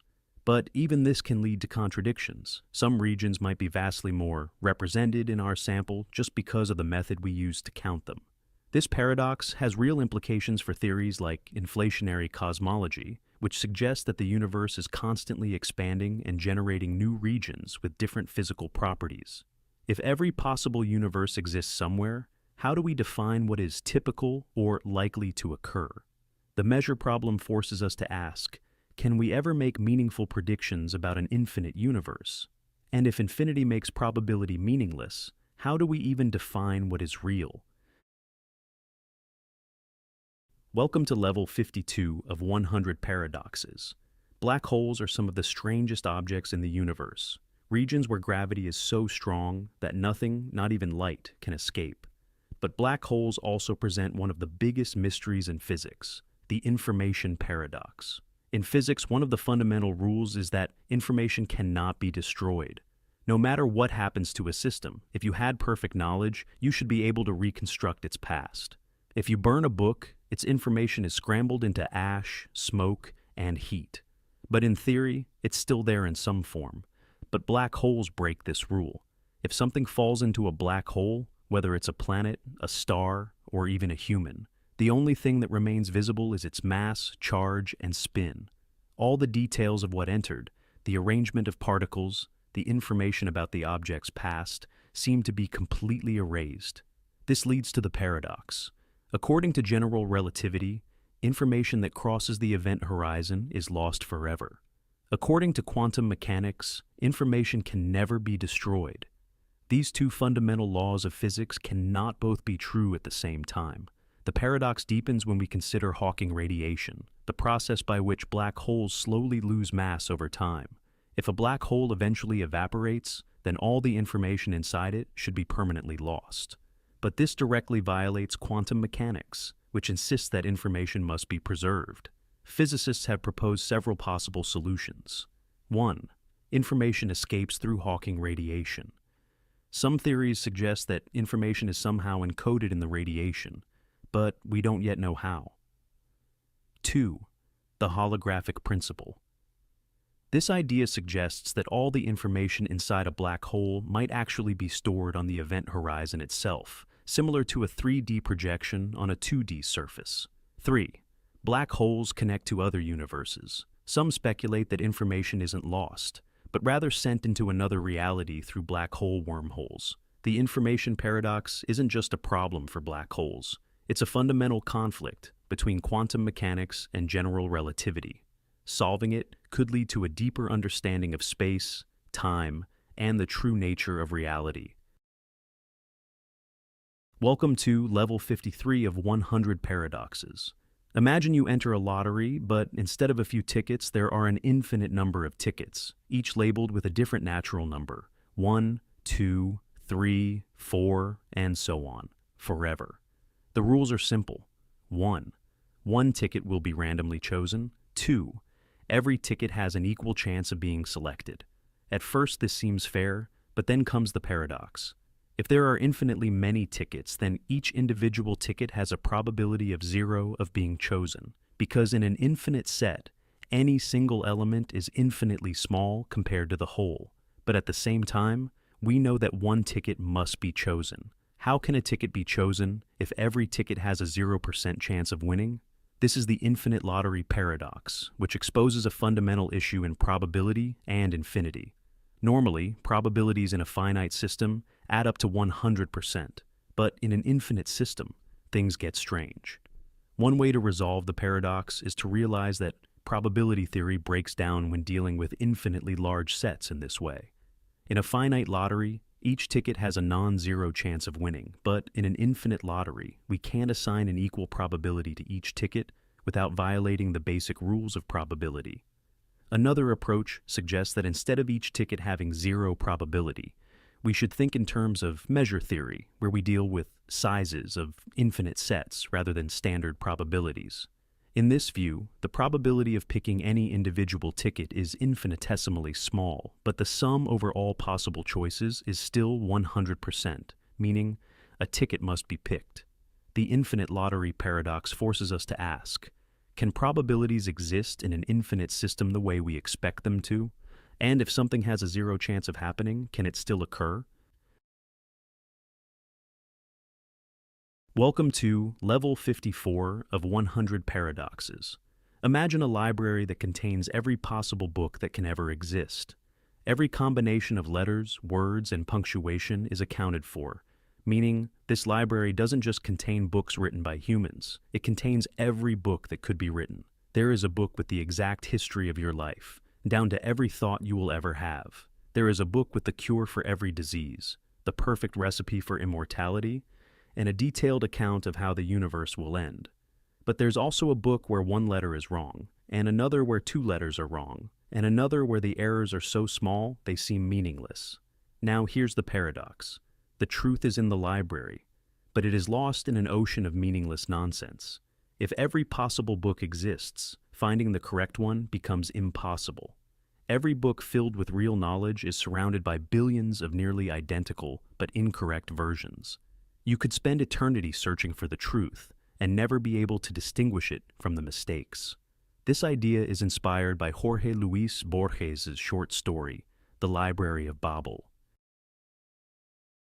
Mathematics is built on logic, clear, provable truths that form the foundation of everything from physics to computer science. But what if there are true statements that can never be proven? This is the shocking discovery behind Gödel's incompleteness theorems, which shattered the idea that math could ever be a perfect system. In the early 20th century, mathematicians believed they could create a set of fundamental rules, axioms, that would allow every mathematical truth to be logically derived. But in 1931, Kurt Gödel proved that this goal was impossible. Gödel's first incompleteness theorem states that, in any sufficiently powerful mathematical system, there will always be true statements that cannot be proven within the system itself. This is a direct challenge to the idea that math is complete, that every true statement can be proven. Instead, Gödel showed that any system powerful enough to describe basic arithmetic will always contain statements that are true but unprovable. But it gets even worse. Gödel's second incompleteness theorem states that a mathematical system can never prove its own consistency. This means we can never be completely sure that the fundamental rules of mathematics are free from contradictions. If math were inconsistent, if a contradiction existed, it could never be proven from within the system itself. The proof of these theorems involves a brilliant trick. Gödel converted logic into numbers, allowing a mathematical statement to refer to itself. One of these self-referential statements essentially says, "This statement cannot be proven." If it could be proven, it would be false, contradicting itself. But if it's true, then it must be unprovable, making it an example of a mathematical truth that can never be proven within the system. These theorems shook the foundations of mathematics and philosophy. They proved that no system of logic can ever fully explain itself. There will always be truths beyond its reach. Imagine an election where two candidates, Alice and Bob, are competing. Polls consistently show Alice far ahead, with an overwhelming majority of people saying they will vote for her. Bob, on the other hand, is widely considered to have no real chance of winning. Election day arrives, the votes are counted, and against all expectations, Bob wins. This is the paradox of the unexpected winner, where everyone expects one outcome, and yet the opposite happens, even when their expectations were based on real data. But how can this happen? One explanation comes from game theory and strategic voting. Imagine that many voters support Bob privately, but assume he will lose. To avoid wasting their vote, they tell pollsters they are voting for Alice or even consider switching their vote to Alice to be on the winning side. But when they enter the voting booth, they vote for Bob anyway, leading to a completely unexpected result. This paradox isn't just about elections. It applies to any prediction-based system where individual choices depend on collective expectations. Stock markets.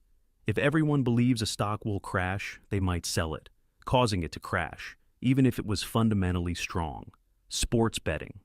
A team that is expected to lose might win, partly because the overconfidence of the opposing team makes them underestimate the underdog. Social trends. A movie, book, or product that no one expects to succeed might suddenly explode in popularity because it was overlooked. The paradox of the unexpected winner shows that our predictions about reality can actively change reality.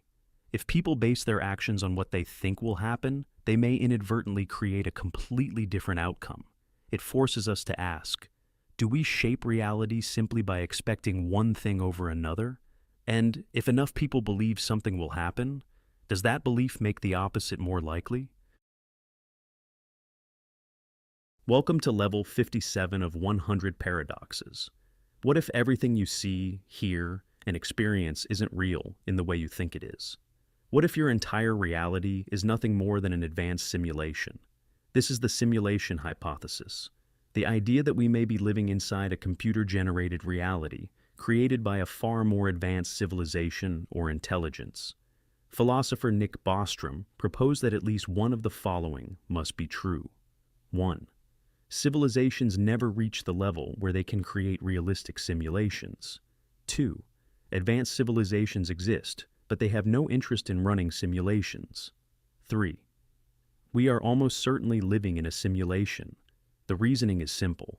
If any civilization ever develops the ability to run highly detailed simulations of conscious beings, then they could run millions or even billions of such simulated worlds. That means the number of simulated realities would vastly outnumber the single original reality. If that's the case, the odds that we are in the one true reality are extremely low. Some scientists believe there are clues that suggest our universe behaves like a simulation. 1. Reality may be pixelated. Just like a video game world is made up of pixels, some theories suggest space and time have fundamental limits, meaning our reality could be rendered at the smallest scales. 2. Mathematics governs everything. The universe follows precise mathematical laws, much like a program system would. 3. Quantum mechanics behaves strangely. In experiments like the double-slit experiment, particles seem to exist in multiple states until they are observed, as if reality only renders itself when needed, similar to how video game graphics load only when you look at them. But if this is a simulation, who or what created it? Some speculate that an advanced civilization is testing historical models, while others suggest we might be artificial intelligences inside a complex program. Some even wonder if an intelligence beyond human understanding built this world for reasons we cannot comprehend. The simulation hypothesis forces us to ask, if we are in a simulation, how would we ever know? And if reality itself is an illusion, does it even matter? Welcome to level 58 of 100 paradoxes. The universe we live in seems perfectly designed for life. The forces of nature, the constants of physics, and the very fabric of reality are balanced with incredible precision. But why? This is the fine-tuning problem, a mystery that challenges our understanding of the cosmos. Fundamental constants, like the strength of gravity, the charge of an electron, and the speed of light, have precise values that allow galaxies, stars, planets, and even life to exist. If any of these values were even slightly different, the universe as we know it wouldn't be possible. If gravity were just a little stronger, stars would burn too fast and collapse before life could form. If the strong nuclear force were slightly weaker, atoms wouldn't hold together. If dark energy were larger, the universe would expand too quickly for galaxies to form. Everything is balanced on a razor's edge. But why should the universe be so precisely tuned for life? There are three main explanations. 1. The universe is just lucky. Some argue that the universe's fine-tuning is a coincidence.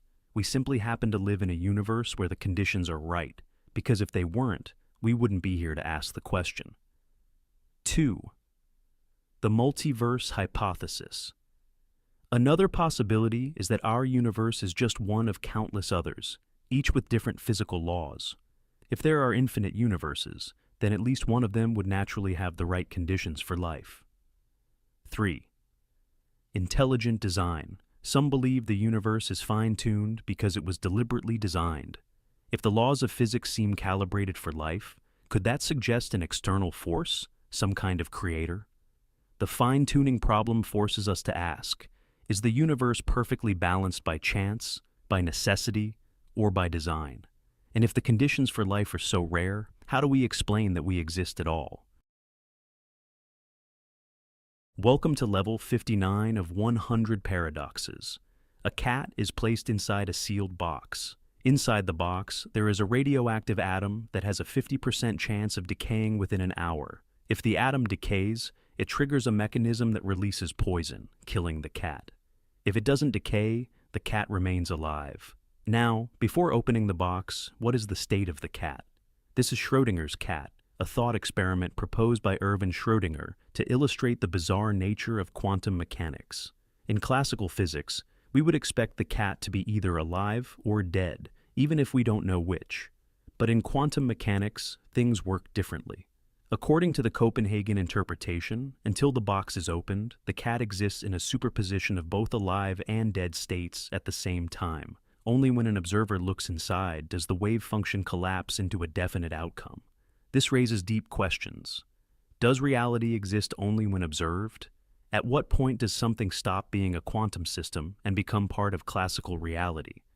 Is consciousness necessary to determine the outcome? Some interpretations attempt to resolve this paradox in different ways. 1. The many worlds interpretation suggests that when the box is opened, the universe splits. One branch where the cat is alive, and another where it is dead. Both realities exist, but in separate timelines. 2.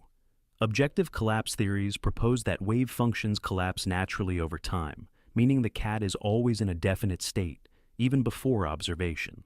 3. Quantum Bayesianism argues that quantum states don't describe reality itself, but rather our knowledge about it, meaning superposition is a reflection of uncertainty, not actual physical coexistence.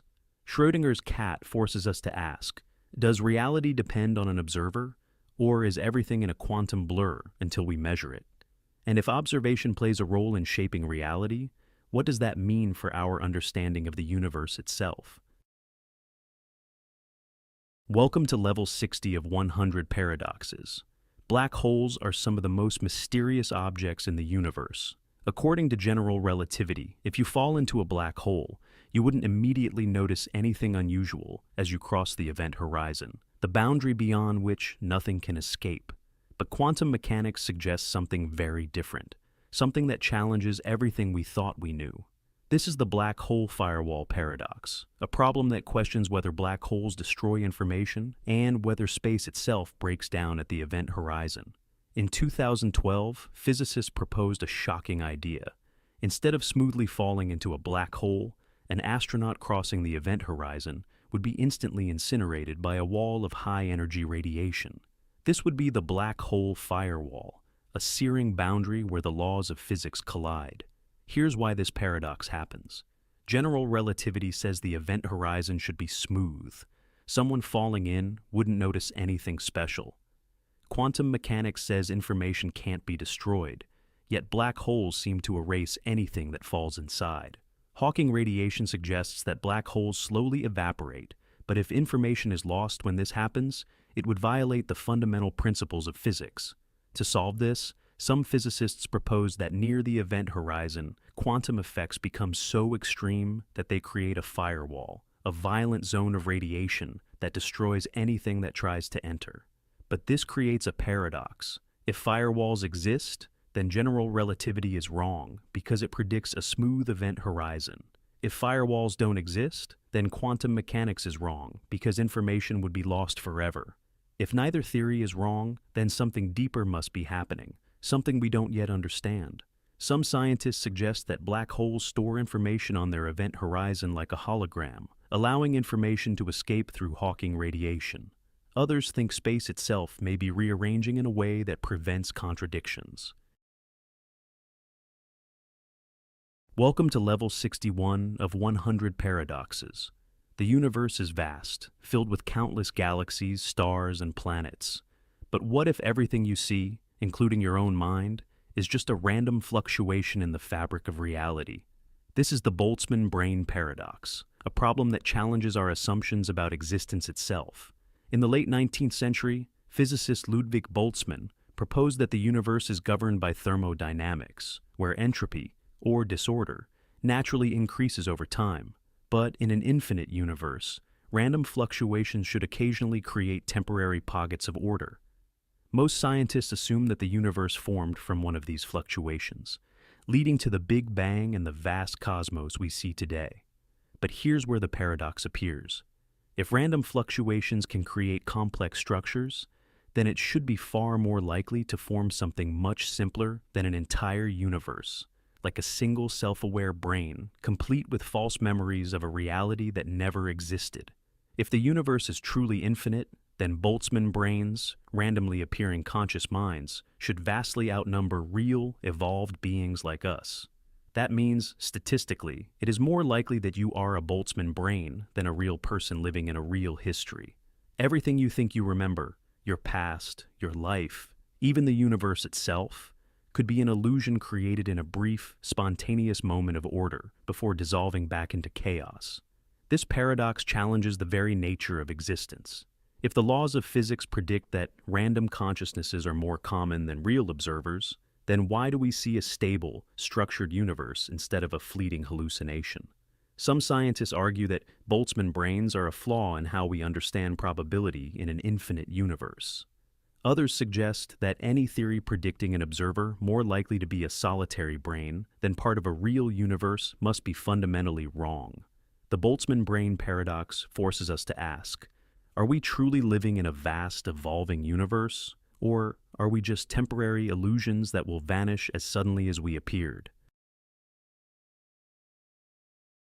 Welcome to level 62 of 100 paradoxes. Imagine a tiny, invisible creature that could break the laws of physics just by opening and closing a door. This is Maxwell's demon, a thought experiment that seems to defy one of the most fundamental rules of the universe, the second law of thermodynamics. The second law states that entropy or disorder always increases over time. In simple terms, heat naturally flows from hot to cold, and systems become more chaotic rather than more organized. But what if a demon could cheat the system? Imagine a box divided into two sections with gas molecules moving randomly between them. Now, place a tiny demon at the door between the sections. Every time a fast-moving molecule approaches, the demon lets it pass in one direction. Every time a slow-moving molecule approaches, the demon sends it to the other side. Over time, one side of the box becomes hotter, while the other becomes colder, without adding any energy. This seems to reverse entropy, creating an orderly system out of randomness. But this is a paradox. If Maxwell's demon were possible, it would mean we could create a perpetual motion machine, something that works forever without energy input, something that the laws of physics say is impossible. Scientists debated this for years, but later discoveries showed that the demon itself must obey the laws of thermodynamics. To sort the molecules, it would need to gather information, store it, and eventually erase it. This process itself creates entropy, meaning the total disorder of the system still increases. Maxwell's demon forces us to ask, are the laws of physics truly unbreakable, or could information itself be the key to controlling entropy? Welcome to level 63 of 100 paradoxes. Two particles are created together, then sent in opposite directions. One to Earth, the other to the farthest reaches of space. Despite being light years apart, when one particle is measured, the other instantly responds. This is quantum entanglement, a phenomenon so strange that Einstein called it spooky action at a distance. In classical physics, information takes time to travel, limited by the speed of light. But in quantum mechanics, entangled particles seem to communicate instantly, no matter how far apart they are. Here's how the paradox works. 1. Two particles are entangled, meaning their properties, like spin, are linked. 2. Until measured, each particle exists in a superposition of possible states. 3. The moment you measure one particle, the other immediately takes on a corresponding state, even if it's on the other side of the universe. This defies our normal understanding of cause and effect. If no signal can travel faster than light, how does the second particle know what the first one's result was? Einstein believed this meant quantum mechanics was incomplete. He suggested there might be hidden variables, unknown factors that already determined the outcome before measurement. But in the 1960s, John Bell developed a test to prove whether hidden variables existed. Experiments confirmed that entanglement is real, and no hidden variables explain it. This paradox forces us to question the nature of reality. Is information traveling instantly, breaking the speed of light? Does measuring one particle somehow affect the past? Is reality fundamentally connected in ways we don't yet understand? One possible explanation is the idea that space itself might not be what we think. It could be that entangled particles are not truly separate, but exist as part of a deeper, hidden connection beyond three-dimensional space. The quantum entanglement paradox makes us ask, if two particles can be instantly linked across the universe, what does that say about the fundamental nature of reality? Welcome to level 64 of 100 paradoxes. Imagine a universe where everything that has ever happened will eventually happen again. Every moment, every thought, every event, repeating over an unimaginably long time scale. This is the strange implication of Poincaré recurrence theorem, a concept that challenges how we think about time, randomness, and the fate of the universe. Proposed by mathematician Henri Poincaré, the theorem states that in a finite system with fixed energy, given enough time, the system must eventually return to a state arbitrarily close to its original condition. To understand why, imagine a box filled with gas molecules bouncing around randomly. Over time, the molecules will explore every possible arrangement within the box. Since there are only a finite number of ways they can be arranged, eventually, by pure chance, they must return to a previous configuration, no matter how unlikely it seems. This idea applies not just to gas molecules, but to entire universes. If our universe is a finite system that follows deterministic laws, then over a long enough time scale, everything, every galaxy, every planet, even every thought you've ever had, will happen again. The paradox is that, in practice, this time scale is incomprehensibly huge. For a system as large as the universe, a full recurrence could take trillions upon trillions of years, far longer than the current age of the universe. This leads to deep philosophical questions. Does this mean time is an infinite loop? If everything repeats, do we have free will? Or is reality just playing on repeat? Could this be the explanation for déjà vu, echoes of past recurrences? Some scientists argue that the Poincaré recurrence theorem doesn't apply to our universe because of entropy, the fact that disorder always increases. But if the universe is truly a closed system, then recurrence is not just possible, it's inevitable. The Poincaré recurrence theorem forces us to ask, is the universe heading toward an infinite cycle of rebirths where everything we experience has already happened countless times before? Welcome to level 65 of 100 paradoxes. Imagine stepping into a futuristic teleportation machine. It scans your entire body, down to every atom, and transmits this data across space. On the other side, a perfect copy of you is reassembled. Same thoughts, same memories, same consciousness. But here's the question. Is that still you? This is the teletransportation paradox, a thought experiment that challenges the nature of identity, consciousness, and what it means to be you. The paradox works like this. You step into the teleportation machine. The machine scans and destroys your original body to avoid duplicates. The exact information is transmitted elsewhere and used to create a perfect replica of you. The new version of you steps out, remembering everything as if nothing happened. From an outside perspective, teleportation worked. Your body disappeared in one place and appeared in another. But if the original version was destroyed, what happened to your consciousness? Some argue that since the copy is perfect, your experience continues seamlessly, meaning teleportation is just a high-tech way of moving. Others argue that the original you ceases to exist, meaning every teleportation is actually a form of death, replacing you with a duplicate who only thinks they are you. This paradox raises unsettling questions. Is personal identity tied to physical continuity or just to memories and patterns? If teleportation kills the original, is every copy a new person who only thinks they are the same? If consciousness is just information, could multiple copies of you exist at the same time? The teletransportation paradox forces us to ask, are we more than just the sum of our memories and atoms? And if a perfect copy of you exists, is there any meaningful difference between the original and the duplicate? Welcome to level 66 of 100 paradoxes. Imagine taking a solid sphere, like a basketball, and breaking it into a few pieces. Now, without stretching, shrinking, or adding anything, you rearrange those pieces, and suddenly you have two identical basketballs. This is the Banach-Tarski paradox, a mind-blowing mathematical result that seems impossible. It states that in the world of pure math, it is possible to take one object, split it into a finite number of pieces, and reassemble them into two objects of the same size as the original. Here's how it works. In everyday life, cutting something in half means each piece is half as big. But in higher-level mathematics, objects aren't just made of small parts. They are made of infinitely many points. The paradox takes advantage of this by dividing an object into non-measurable sets, collections of points so complex that they don't behave the way normal shapes do.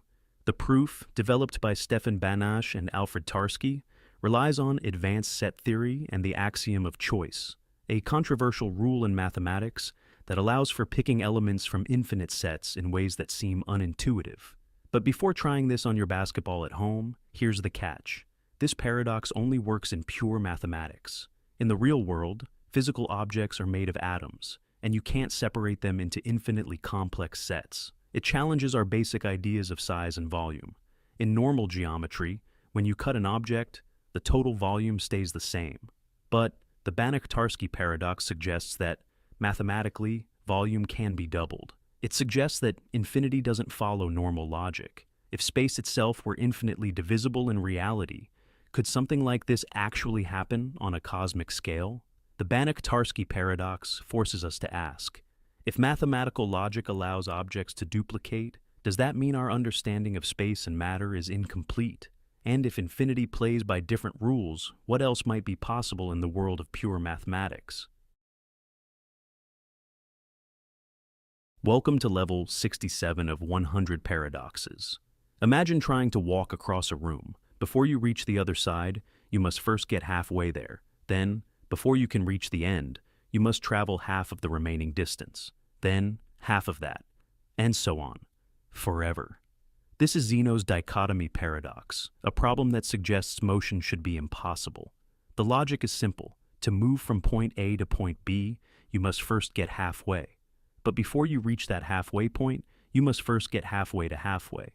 No matter how close you get, there will always be another halfway point left to reach. Since there are infinite halfway points, it seems like you will never actually reach your destination. But in real life, people walk across rooms, arrows hit targets, and motion happens all the time.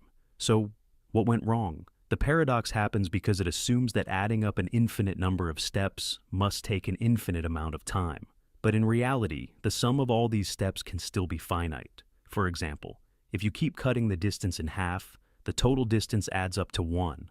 Even though there are infinite terms in the sequence, their sum still converges to a finite number, meaning motion is possible.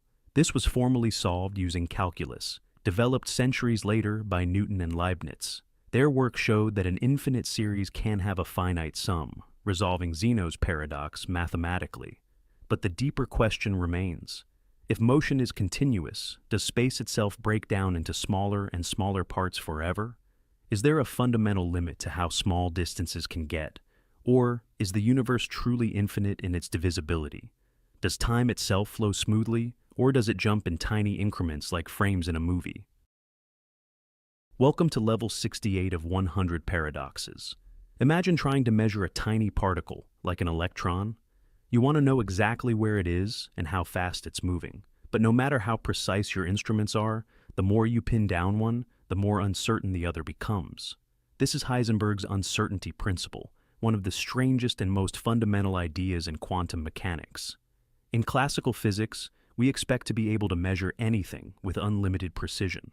If you track a moving car, you can measure both its speed and its location at the same time. But at the quantum level, this isn't possible. The uncertainty principle states that the more precisely you measure a particle's position, the less precisely you can measure its momentum, which is mass times velocity, and vice versa. The paradox is that this isn't just a problem with our measuring tools, it's a fundamental limit of nature itself. Here's why. 1. At the quantum level, particles behave like waves and particles at the same time. 2. A wave is spread out, meaning it doesn't have a single, precise position. 3. The more we force a particle to have a definite position, the more its wave properties get distorted, making its momentum highly uncertain. 4. Likewise, if we precisely measure momentum, the particle's location becomes spread out and uncertain. This means that reality isn't as clear-cut as we once thought. At the smallest scales, particles don't have exact positions and speeds until they are measured. They exist in a fuzzy, probabilistic state. This principle has massive implications. 1. It proves that absolute determinism is impossible. There is no way to predict the exact outcome of a quantum event. 2. It sets a limit on what can ever be known. Some things in nature are fundamentally unknowable, no matter how advanced science becomes. 3. It plays a role in everything from quantum computing to black holes. Even the energy of empty space fluctuates due to uncertainty. The uncertainty principle forces us to ask, If the universe itself is uncertain at the smallest level, how much of reality is truly predictable? And if reality depends on measurement, does that mean the act of observing changes the world around us? Welcome to level 69 of 100 paradoxes. Imagine an infinite hotel, a place with an unlimited number of rooms, all numbered 1, 2, 3, 4, and so on. Every room is occupied, but somehow the hotel can still accommodate new guests. This is Hilbert's infinite hotel paradox, but let's add a twist. What happens if half the guests leave? Normally, in a finite hotel, if half the guests leave, half the rooms would be empty. But in an infinite hotel, something strange happens. 1. Suppose every guest in an odd-numbered room leaves, so guests in rooms 1, 3, 5, 7, etc. are gone. 2. That means only guests in even-numbered rooms remain, rooms 2, 4, 6, 8, and so on. 3. Now, the hotel manager shifts each guest to a new room by dividing their old room number by 2. 4. The guest in room 2 moves to room 1. The guest in room 4 moves to room 2, and so on. After this simple shift, the hotel is once again completely full, even though an infinite number of guests left. This creates a paradox. An infinite hotel loses half its guests, but still remains full. The number of guests should have gone down, but in a way, it hasn't. Infinity behaves in a way that defies normal logic. You can take away an infinite number of things and still be left with an infinite amount. This paradox isn't just a weird thought experiment. It reveals deep truths about mathematics, set theory, and infinity itself. It forces us to ask, if removing half of infinity still leaves infinity, can infinity ever shrink? Does this mean infinite quantities are all the same size? Or are there different kinds of infinity? If space itself were infinite, could it work like Hilbert's hotel? The infinite hotel paradox with a twist shows us that infinity doesn't follow the rules of everyday numbers. Welcome to level 70 of 100 paradoxes. Now, let's dive into a paradox from the strange world of quantum mechanics, the quantum Zeno effect. Imagine you have a radioactive atom that is supposed to decay over time. Normally, it has a predictable half-life, meaning that over a given period, there's a certain probability that it will decay. But what if you keep measuring it constantly? Quantum mechanics tells us something shocking. The more you observe the system, the less it changes. If you repeatedly measure an unstable particle, you can actually freeze it in its original state. Instead of decaying as expected, it behaves as if it is stuck in time. The more frequently you check, the longer it takes to decay. This is known as the quantum Zeno effect, named after Zeno of Elea, the ancient Greek philosopher famous for his paradoxes of motion. Just like Zeno's paradoxes suggested that motion might be an illusion, the quantum Zeno effect suggests that change itself can be stopped just by the act of observation. But how does this work? It all comes down to the fundamental principle of quantum mechanics, the wave function. Before measurement, a quantum system exists in a superposition of multiple possible states. But the moment you measure it, the wave function collapses into a single definite state. Now, if you keep measuring the system rapidly, you are constantly forcing the wave function to collapse before it can evolve into a new state. As a result, the system remains frozen in its initial condition, preventing it from changing.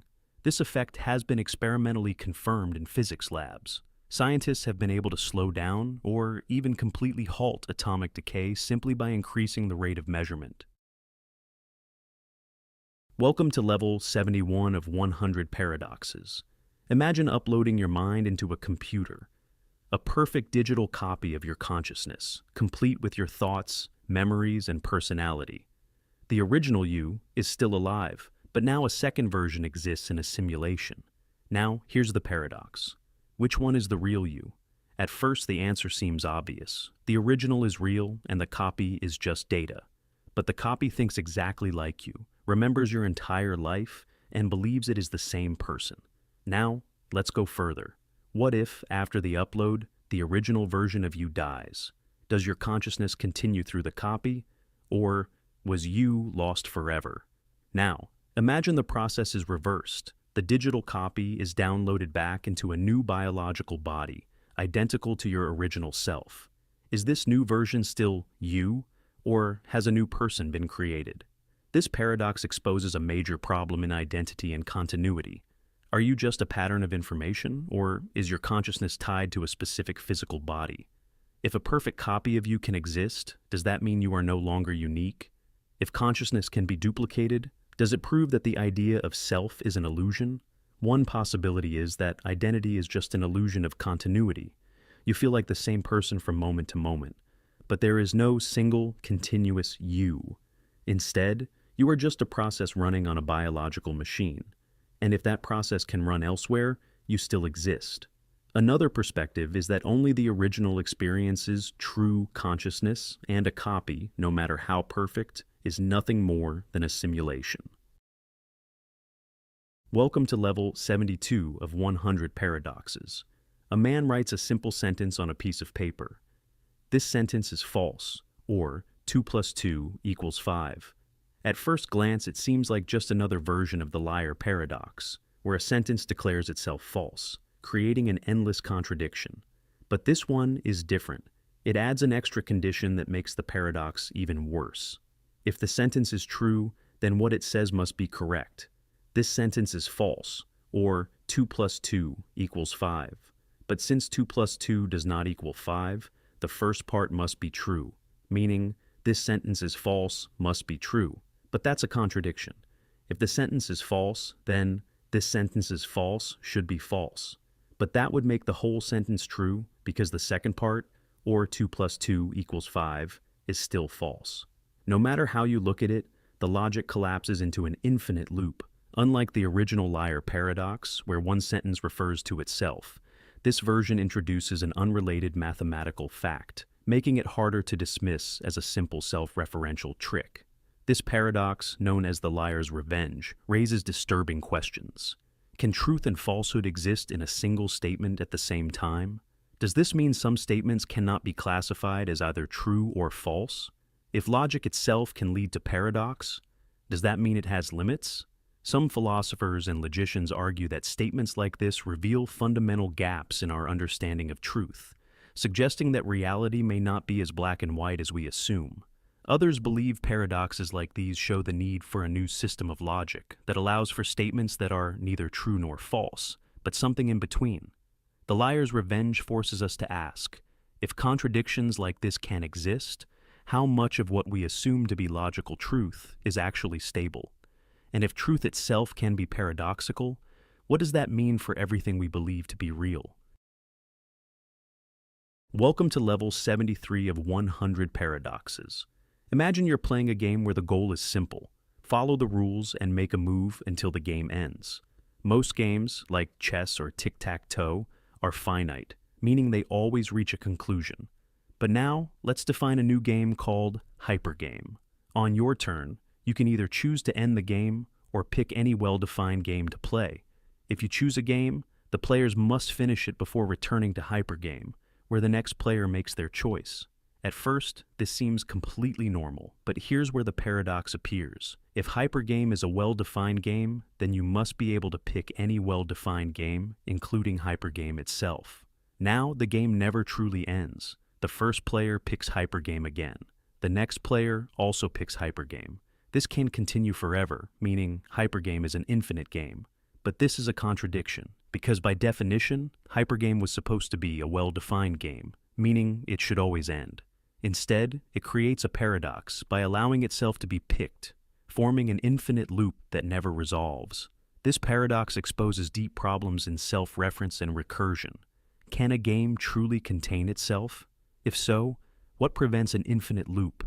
Does the definition of a game break down when it allows infinite recursion? Are there limits to what we can call well-defined?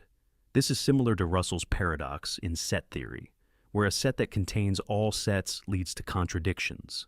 Likewise, Hypergame seems to be both a finite game and an infinite one at the same time. Welcome to level 74 of 100 paradoxes. Imagine you're watching a security camera feed showing a quiet street. Nothing is happening, so you look away for a few seconds. When you look back, you see that a car has appeared on the screen. Here's the question. Did the car appear while you weren't watching, Or did it only exist once you looked again? This is the observer's dilemma, a paradox that plays with the nature of reality, time, and perception. It asks, does something exist when it isn't observed, or does observation itself create reality? At first, this seems like a simple issue. Of course, the car existed even when you weren't looking. But this paradox goes deeper. In quantum mechanics, the famous double-slit experiment shows that particles behave differently depending on whether they are observed. When unmeasured, they act like waves, existing in multiple states at once. When observed, they collapse into a definite position. In philosophy, Berkeley's idealism suggests that reality only exists when it is perceived. If no one is looking at the moon, does it still exist? Or does the act of perceiving bring it into being? In theoretical physics, some interpretations of reality suggest that time and space themselves may not exist independently of observation. The universe might only take on a definite form when measured. This paradox raises unsettling questions. If something isn't observed, can we ever be sure it exists? If observation affects reality, does that mean the world is shaped by our awareness? Does time itself move forward when unobserved? Or is it just an illusion created by the act of looking? Some physicists suggest that the universe might function like a giant quantum system, only solidifying into a definite state when measured. Others argue that reality is always there, but we only experience a fraction of what truly exists. The observer's dilemma forces us to ask, is the world around us truly independent, or do we play a larger role in shaping reality than we realize? Welcome to level 75 of 100 paradoxes. Imagine a machine that can erase specific memories from your mind, leaving everything else untouched. You decide to erase the memory of using the machine itself. Now, here's the paradox. If you don't remember using the machine, did you ever actually make the decision to erase your memory? This is the memory erasure paradox, a thought experiment that challenges the nature of free will, identity, and decision-making. At first, it seems simple. You made the choice, erased the memory, and moved on. But if you no longer remember making the choice, then, from your perspective, the event never happened. 1. Did you truly decide, or was the decision erased from history? 2. If you later question why you feel like something is missing, would you think you were ever given a choice at all? 3. What if someone else erased your memory? Would you ever know you had lost something? This paradox touches on deep philosophical and psychological problems. 1. The illusion of choice. If your memory of making a decision is erased, can you still claim to have made that decision? 2. The ship of Theseus problem applied to the mind. If parts of your memory are removed, at what point do you become a different person? 3. Self-referential loops. What happens if you keep erasing the memory of erasing your memory? Would you ever truly be able to track reality? Some argue that identity is tied to continuous memory. If memories define who you are, then erasing even one event means the version of you that made that decision no longer exists. Others suggest that the conscious mind works in real time, so even if the past is erased, it doesn't matter because the present self is still real. The memory erasure paradox forces us to ask, if you forget a decision, did you ever really make it? And if your memories define you, what happens when parts of your past are erased forever? Welcome to level 76 of 100 paradoxes. Imagine you flip a coin, but before you see the result, you take a pill that erases your memory of flipping it. A friend sees the result and tells you afterward, you flipped the coin, but you don't remember it. What do you think the outcome was? Logically, the coin still landed on heads or tails, just like any normal flip. But from your perspective, you have no evidence that the coin flip even happened at all. Now, here's the paradox. If you assume the flip happened, the probability should be 50-50, heads or tails. But if you have no memory of flipping the coin, do you have any reason to believe the event happened at all? If you repeat this experiment multiple times, and each time your memory is erased, can you ever be sure that any flips occurred? This paradox combines ideas from probability, memory, and perception. Probability without evidence. If you have no memory of an event, should you still assign it the same probability as if you remembered it? Self-consistency in time. If the past leaves no impact on your mind, does it still exist for you? infinite regress of forgotten events. If every time you flipped a coin, your memory was erased, would you ever be able to confirm that a single coin flip happened? This paradox is similar to Sleeping Beauty, but with a crucial difference. Instead of questioning probabilities based on repeated awakenings, it questions whether forgotten events can even be meaningfully assigned probabilities at all. Some philosophers argue that the past is real, regardless of memory. Just because you forget something doesn't mean it didn't happen. Others suggest that personal experience is what defines reality. So if you don't remember flipping the coin, it may as well have never happened to you. The forgotten coin flip paradox forces us to ask, if an event leaves no trace in your memory, can it still be considered real? And if all your past decisions were erased, would you still be the same person?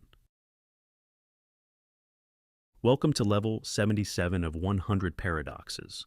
Mathematics is supposed to be precise, logical, and free from contradictions. But what if infinity itself refuses to behave the way we expect? This is Skollem's paradox, a mind-bending problem in set theory that challenges how we understand numbers, size, and even reality itself. In mathematics, there is a concept called countable infinity. This is the kind of infinity that includes all the natural numbers, 1, 2, 3, 4, and so on, forever. Even though this set is infinite, we can still list the numbers one by one. Then there is uncountable infinity, which is even larger. The real numbers, like pi, e, and irrational numbers, form an uncountable set, meaning there are more real numbers than there are natural numbers, even though both sets are infinite. Mathematician Georg Cantor proved this by showing that no matter how you try to list real numbers, there will always be some missing. So far, so good. But here's where Skollem's paradox comes in. In formal logic, we can describe the set of real numbers using mathematical rules. However, a theorem called the Löwenheim-Skollem theorem says that if a mathematical system has an infinite model, then it must also have a countable model, one where everything still works logically, but the uncountable real numbers somehow behave as if they are countable. This leads to a paradox. 1. The real numbers are uncountable. This is a fundamental mathematical fact. 2. But Skollem's theorem says that in some logical models, the real numbers can appear countable. 3. How can something be both countable and uncountable at the same time? This seems absurd. If a mathematical structure proves that uncountable numbers exist, how can we also create a logical system where those same numbers appear countable? Some mathematicians argue that this paradox isn't really a contradiction, but instead shows that formal mathematical descriptions can be tricky. Just because a model behaves a certain way, inside its own logic, doesn't mean it reflects the true nature of reality. Others suggest that it exposes deeper limits in how we define mathematical objects, questioning whether infinity itself is as rigid as we assume. Skollem's paradox forces us to ask, if math itself can describe an uncountable set as countable, how much of what we believe about numbers is just a result of the system we use? Welcome to level 78 of 100 paradoxes. Imagine standing in front of a bright light, casting a shadow on the wall. Now, imagine moving the light farther away.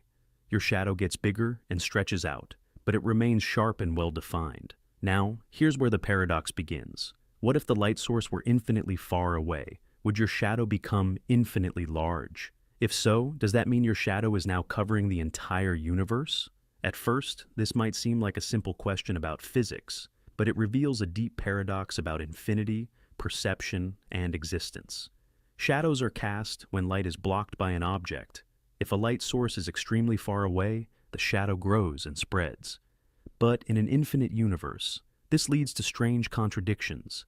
If your shadow becomes infinitely large, does that mean it exists everywhere at once? Can something infinitely large still be called a shadow? Or has it become something else entirely? If light is needed for shadows, but light is infinitely distant, does the shadow even exist at all? This paradox isn't just a trick of the imagination, it ties into real questions in physics and philosophy. 1. The horizon problem in cosmology. If light takes time to travel, can any part of the universe truly see another part? 2. The nature of information spread. If a shadow grows infinitely, does it carry information forever? or does it fade into meaninglessness? 3. The concept of infinity in reality. If something stretches infinitely, is it still real in any meaningful sense? Some physicists argue that an infinitely large shadow doesn't make sense because shadows rely on contrasts. If everything is covered, is there really a shadow at all? Others suggest that infinity itself is an illusion, meaning that even though mathematics allows for infinitely large things, reality does not. The infinite shadow paradox forces us to ask, if something stretches across infinity, does it still exist as a single object, or does it dissolve into nothingness? And if a shadow can cover the entire universe, does that mean it is no longer a shadow at all? Welcome to level 79 of 100 paradoxes. Imagine you are given a 100% accurate prophecy of your future. The prophecy tells you exactly what will happen tomorrow, down to the smallest detail. But there's a catch. As soon as you read the prophecy, you will forget it. Now, here's the paradox. The future is predetermined, since the prophecy is always right. But you don't remember the prophecy, so you make decisions as if you don't know the future. If you don't know the future, are you still following a predetermined path, or are you acting freely? This is the forgotten future paradox, a thought experiment that challenges the relationship between determinism, free will, and memory. At first, it seems like free will still exists. Since you don't remember the prophecy, you experience choice as if you are making your own decisions. But since the prophecy is never wrong, that means every decision you make must align with it. Are you truly choosing, or just acting out a script? If forgetting the future still leads you to the same outcome, does knowing it even matter? Does memory determine free will, or does it only create the illusion of control? This paradox connects to deep questions in physics, psychology, and philosophy, quantum mechanics, and the block universe. If time is just another dimension, does that mean our future is already set, and we are just experiencing it step by step? Neuroscience of memory and identity. If you forget an event, does that mean it never affected you? How much of free will depends on remembering our choices? Predestination versus free will.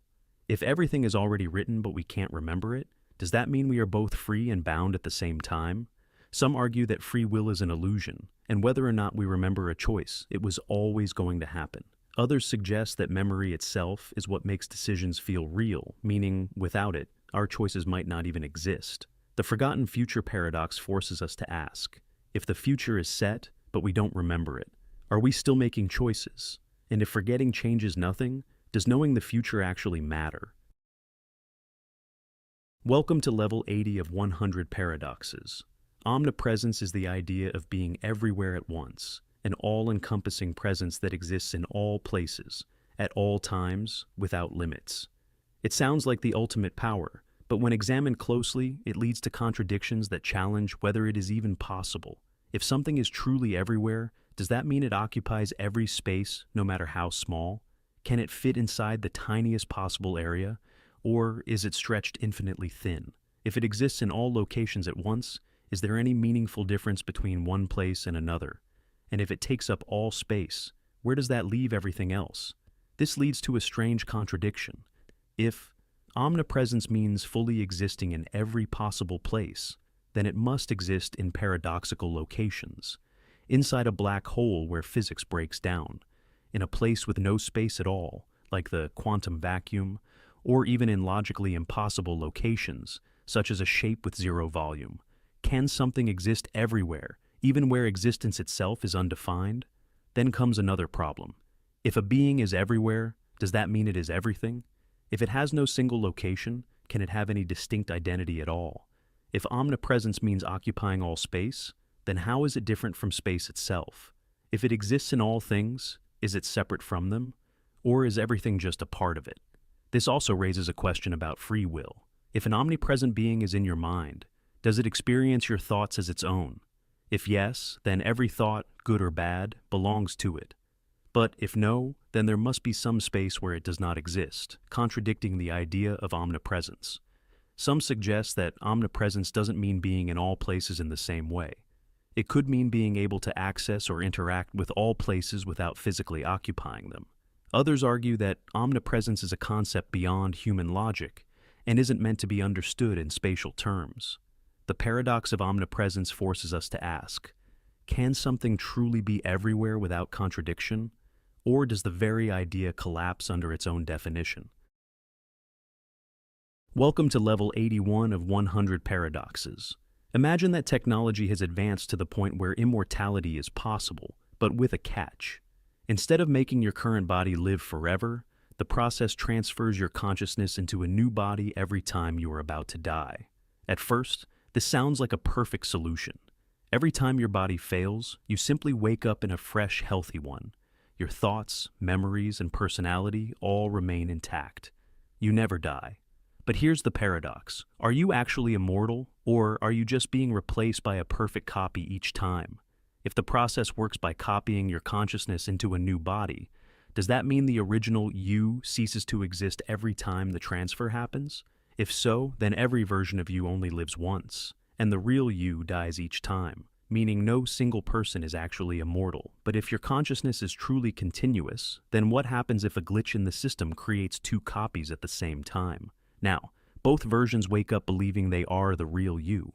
Which one is actually you? If both have your memories and identity, did you just duplicate yourself, or did the process create a new person each time? This paradox exposes deep problems in how we define identity and continuity. If your consciousness can be copied, is there such a thing as a real you? If two copies exist at the same time, which one is the true continuation of your existence? Does the survival of your memories mean you are still alive, or is the original version of you dying each time without realizing it? Some argue that identity is just a pattern. If your thoughts and memories persist, you are still you. Others say that consciousness is tied to a single, unbroken experience, meaning that if you are replaced by a copy, the original you is gone forever. The immortality transfer paradox forces us to ask, does immortality really mean never dying, or just being continuously replaced? And if every version of you thinks they are the real one, does it even matter? Welcome to level 82 of 100 paradoxes. Knowledge is supposed to be simple. If you believe something, if it is true, and if you have justification for believing it, then it seems like you know it. For centuries, this was the standard definition of knowledge, justified true belief. But in 1963, philosopher Edmund Gettier proposed a problem that shook this definition to its core. Imagine this. You're walking through a town filled with fake barns, hollow structures designed to look like real barns from the road. By chance, you look at the only real barn in the entire area and think, that's a barn. Your belief is true. It really is a barn. Your belief is justified. You saw it with your own eyes. But did you actually know it was a barn? Here's the problem. If you had looked at any other barn in the area, you would have been wrong. Your belief was true by accident, not because of any reliable reasoning. This is the Gettier problem. It proves that justified true belief is not enough for knowledge. Let's try another example. Suppose your friend owns a dog, and you believe they have a dog. But one day they secretly give their dog away and immediately adopt an identical-looking one. You still believe they have a dog. Your belief is true. They do own a dog. Your belief is justified. You see the dog all the time. But your belief was based on the wrong evidence. You thought they still had their original dog. So, did you ever really know they had a dog? Gettier's argument proves that knowledge requires something more than just belief, truth, and justification. But what? Some philosophers suggest we need an extra condition, such as requiring that knowledge must not be based on luck. Others believe that certainty is impossible, and we should redefine knowledge entirely. The Gettier problem forces us to ask, how can we ever be sure we truly know something? If knowledge can be justified, true, and still wrong, then what separates knowledge from lucky guesses? Welcome to level 83 of 100 paradoxes. Imagine waking up one morning with the strange feeling that you had a dream, but you can't remember anything about it. It's gone, vanished from your memory. Now, here's the paradox. If you can't remember the dream, did you ever actually have it? Dreams feel real when we experience them, but once they fade from memory, what proof do we have that they ever happened? If no trace of the dream remains in your mind, is there any difference between a forgotten dream and a dream that never happened at all? This is the paradox of the forgotten dream. a thought experiment that challenges how we define experience, memory, and reality itself. At first, it seems like the answer should be simple. If you had a dream, even if you forgot it, it still happened. But think about this. If an experience leaves no trace, did it ever really exist? If you never recall the dream, how is it different from a dream that never occurred? Is memory the only thing that makes an event real? This paradox has deep implications for consciousness and reality. If we expand this idea beyond dreams, it raises unsettling questions. What if we forget major moments in our lives? Do they still define us if we have no memory of them? If you were told that an event happened but had no recollection of it, how could you ever be certain it was real? If all of history were forgotten, would it still have happened in any meaningful way? Some philosophers argue that memory is what makes an experience real. If you can't recall it, it might as well have never happened. Others suggest that events don't depend on memory at all. They exist whether we remember them or not. The paradox of the forgotten dream forces us to ask, is reality defined by what we remember, or does it exist independently of our awareness? And if an experience disappears completely from memory, is it any different from one that never existed? Welcome to level 84 of 100 paradoxes. Probability seems like a straightforward concept. Events have chances of happening, and we can calculate those chances with the right information. But what if probability could change based on how we describe the same event? This is the Borel-Kolmogorov paradox, a problem in conditional probability that shows how our understanding of likelihood can shift depending on perspective. Imagine a sphere, like Earth, and randomly select a point on its surface. Now, let's calculate the probability that this point lies on the equator, given that we already know it's on some specific line of latitude. At first, this seems easy. If we assume a uniform probability distribution across the sphere, then every latitude line has an equal chance of being chosen. And since the equator is just one of many latitude lines, the probability of our selected point being on the equator should be 0, just like choosing an exact point from an infinite set. But now, let's describe the same problem differently. Instead of choosing a latitude first, imagine that we randomly pick a longitude, a vertical line running from the North Pole to the South Pole. Since every longitude line crosses the equator, and all longitudes are equally likely, the probability of landing on the equator suddenly seems to be 1 instead of 0. This is the paradox. The probability of the same event, choosing a point on the equator, changes depending on how we approach the question. The reason this happens is because of how probability distributions work on continuous spaces. Depending on whether we condition the probability by latitude or longitude, the outcome changes. This reveals a deeper issue. If probability depends on how we frame a question, is it truly objective? Can there be multiple correct probabilities for the same event?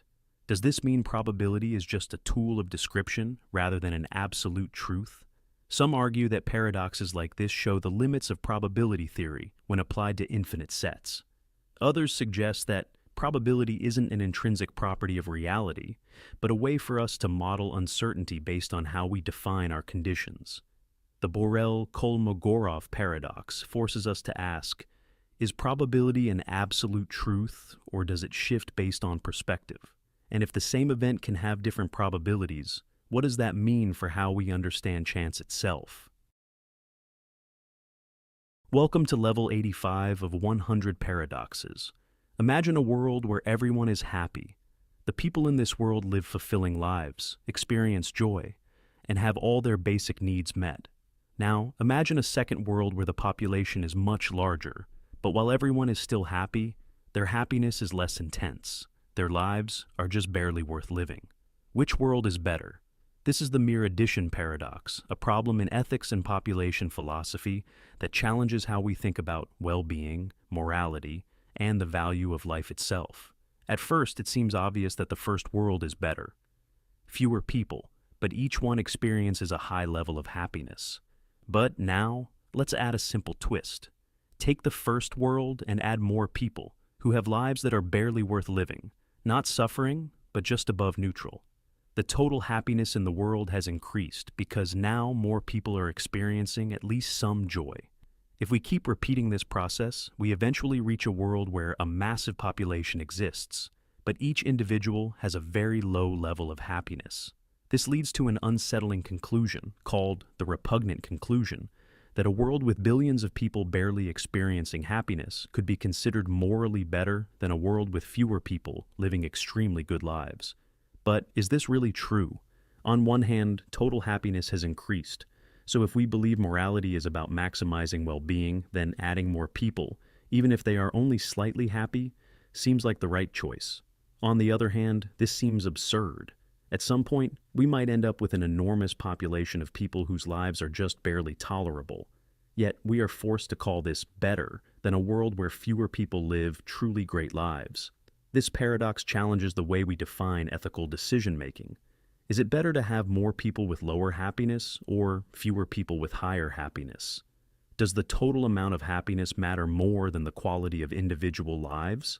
If mere addition leads to a repugnant conclusion, does that mean our moral reasoning is flawed? Some philosophers argue that this paradox exposes the limits of utilitarianism, which focuses on maximizing happiness without considering individual well-being.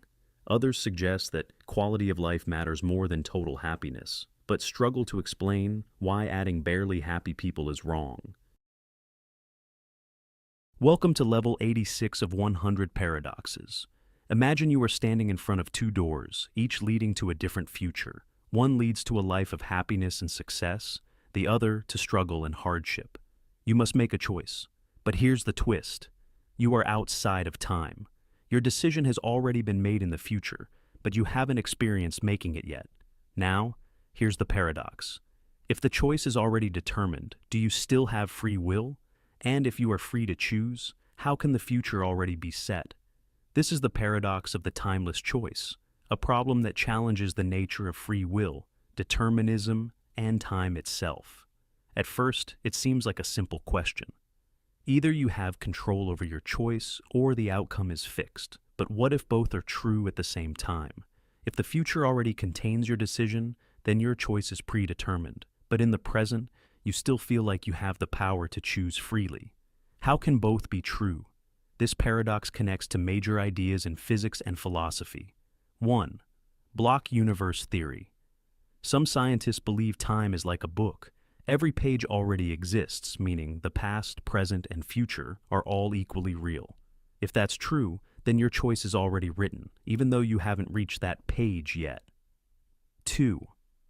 Quantum mechanics. Some interpretations of quantum physics suggest that multiple futures exist, but the moment you observe one, it collapses into a single reality. 3. Fate versus free will. If your future is known, does that mean you are merely following a script? Or does your choice create the future in real time? Some philosophers argue that free will is an illusion. You only feel like you're making a choice, but in reality, it was always going to happen that way. Others believe that choices shape reality, meaning the future does not truly exist until the moment you decide. Welcome to level 87 of 100 paradoxes. Imagine you are watching a security camera feed of a locked, empty room. The screen shows nothing unusual, just an empty chair, a blank wall, and silence. But then, the feed cuts out for a single second. When it comes back, everything looks exactly the same. Now, here's the paradox. How do you know nothing changed while the feed was off? This is the observer vanishing paradox, a thought experiment that challenges how we define reality when we are not observing it. From your perspective, the room appears to be unchanged, but since you didn't witness that missing second, anything could have happened. A person could have entered and left. The chair could have disappeared and reappeared. Reality could have collapsed and restarted, leaving no trace. This paradox connects to deep ideas in physics, philosophy, and perception. 1. Quantum mechanics and the observer effect. In quantum physics, particles don't have definite properties until they are observed. Could the same apply to everyday reality? 2. The tree falling in a forest problem. If something happens where no one is watching, can we say it really happened? 3. Simulation theory. If reality behaves like a simulation, is it only rendered when observed? Could the missing second have been an error in how reality is processed? Some argue that reality is independent of observation, meaning the room remained unchanged whether or not you saw it. But others suggest that existence is tied to perception, meaning that for that missing second, the room had no definite state at all.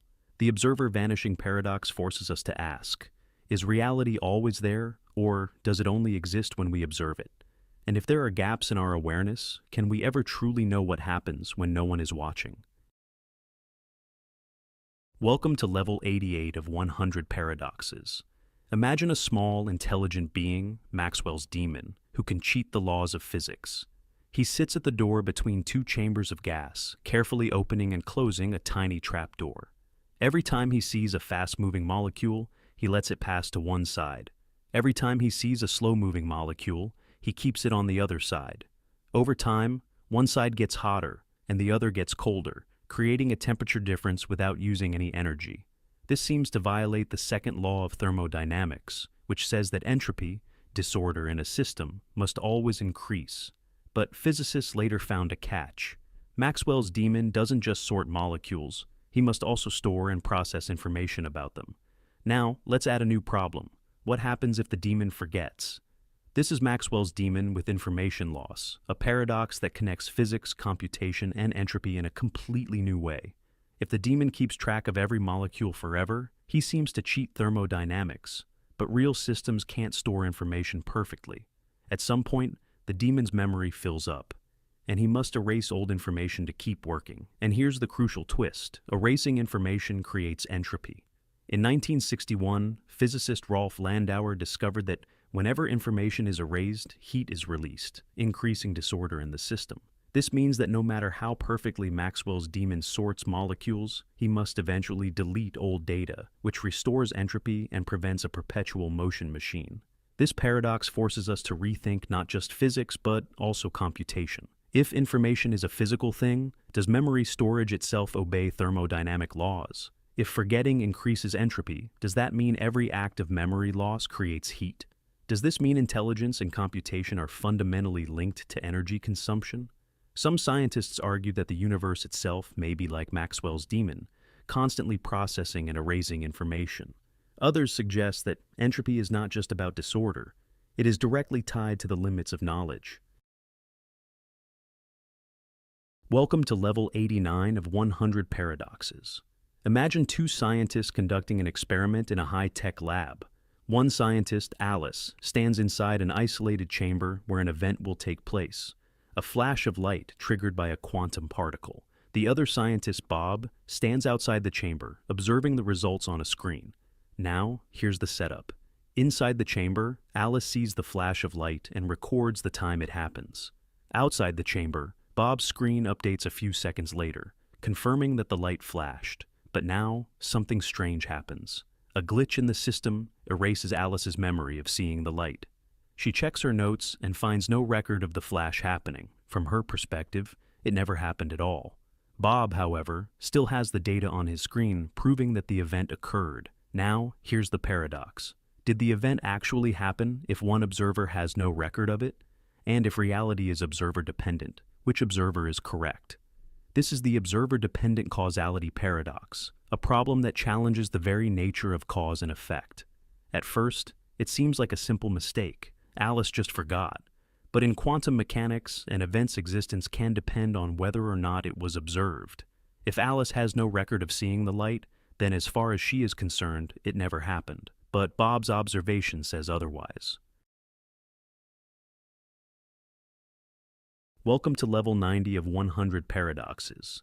Imagine watching a short video of people passing a basketball. Your task is simple. Count how many times the players in white shirts pass the ball. You focus, tracking every movement carefully.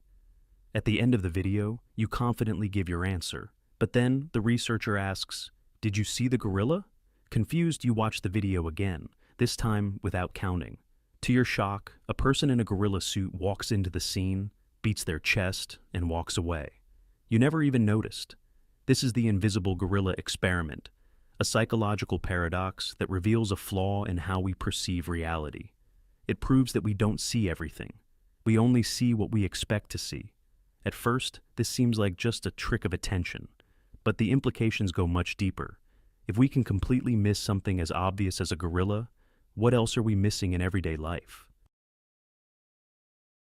Welcome to level 91 of 100 paradoxes.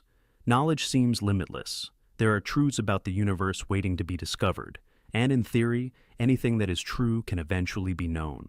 But what if that idea is wrong? This is Fitch's paradox of knowability, a paradox that suggests there are truths that are fundamentally unknowable, even if they are logically possible to know. At first, this seems strange. The basic idea of knowability is that for any true statement, there must be a possible way for someone to learn it. This means that if something is true, we should at least be able to discover it, if not now, then in the future. But here's where the paradox happens. Let's assume there is a true statement that no one has ever known. That means the statement is both true because reality doesn't change based on what we know, unknown because no one has ever discovered it. Now, if everything that is true can be known, then this unknown truth must be knowable. But the moment someone learns it, it is no longer an unknown truth. It becomes a known truth. And here's the contradiction. If the statement must be knowable, but can only remain true if it is unknown, then it can never actually be known. Welcome to level 92 of 100 paradoxes. A famous thought experiment asks a simple question. If a ship's wooden planks are gradually replaced one by one until none of the original wood remains, is it still the same ship? This is the ship of Theseus' paradox, a problem about identity and continuity. But now, let's take this idea and push it to the quantum level, where things get even weirder.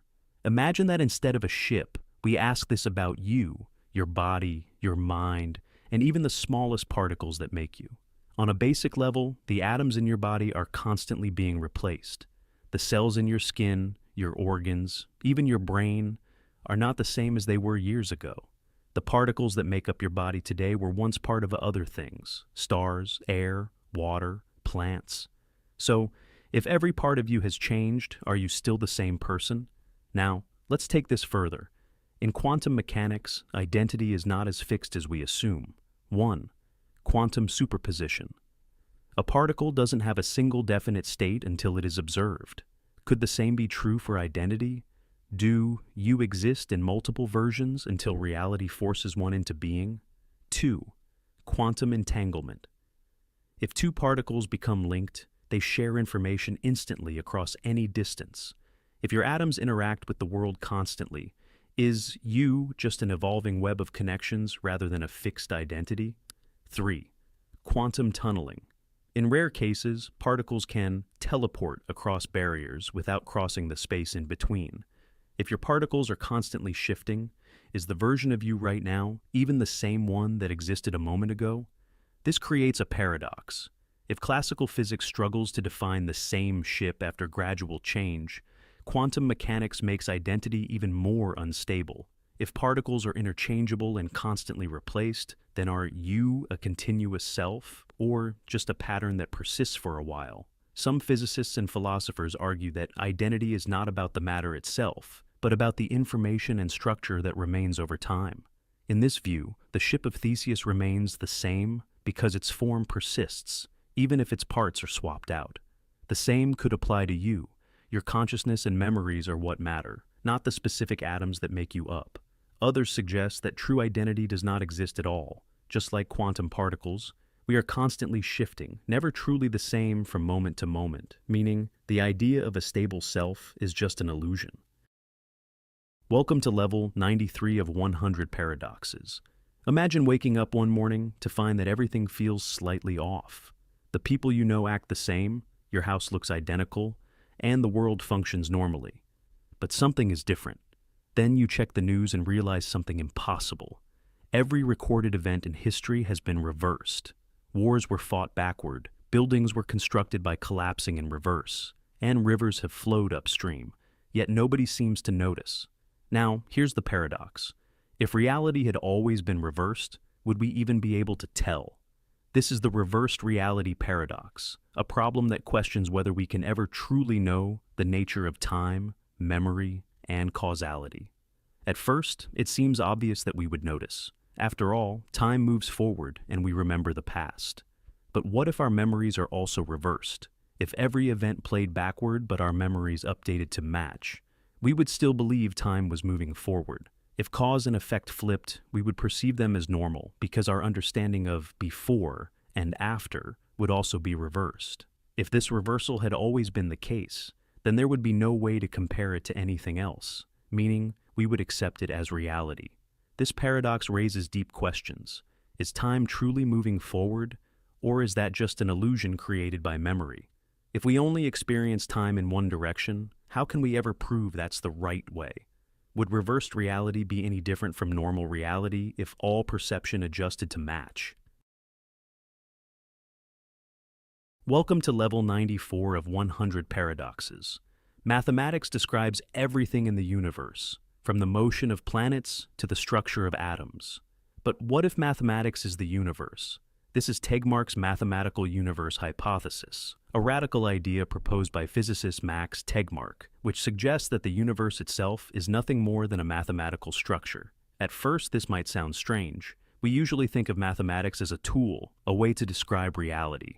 But Tegmark argues that mathematics is not just a description. It is the fundamental nature of reality itself. Look at the laws of physics.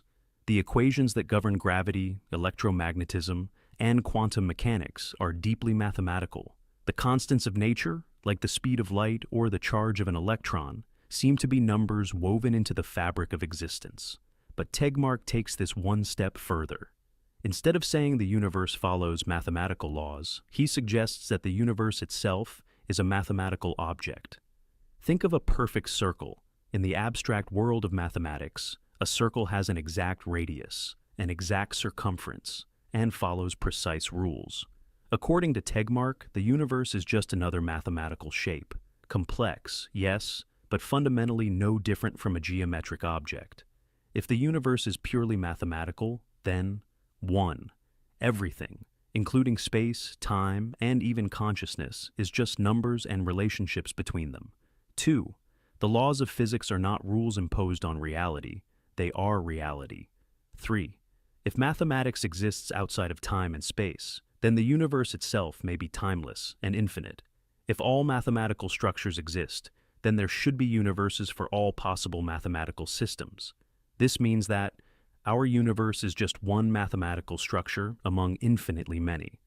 Other universes could follow completely different mathematical rules. The idea of a multiverse might not just be a sci-fi theory. It could be an unavoidable consequence of mathematics itself. Some critics argue that just because mathematics describes reality well, it doesn't mean reality is mathematics. They suggest that mathematics is a language, not the thing itself. Others question whether consciousness and experience can emerge purely from mathematical structures. Welcome to Level 95 of 100 Paradoxes. Imagine waking up in the morning, feeling the warmth of the sun on your skin, hearing birds outside, and smelling fresh coffee.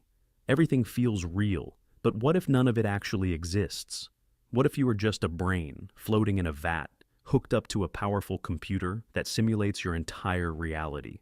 This is the brain in a vat paradox, a modern version of Descartes' evil demon thought experiment, and one of the most disturbing challenges to our understanding of reality.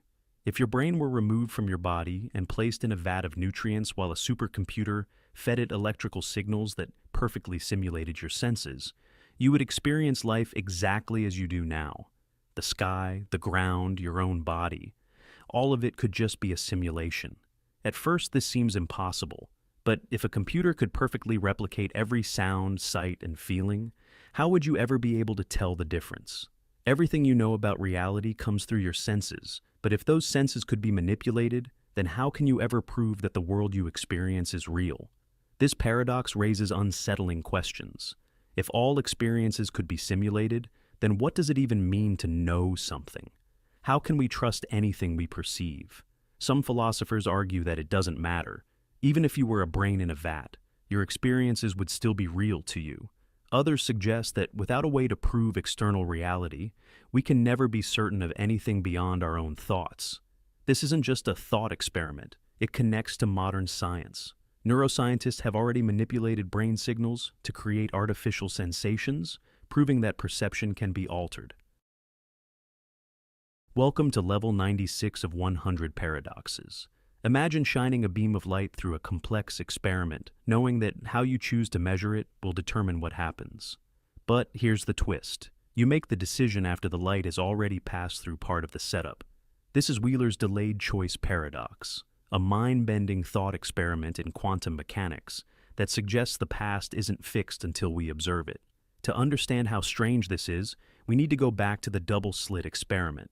When light passes through two slits and is not observed, it behaves like a wave, interfering with itself and creating a pattern on a screen.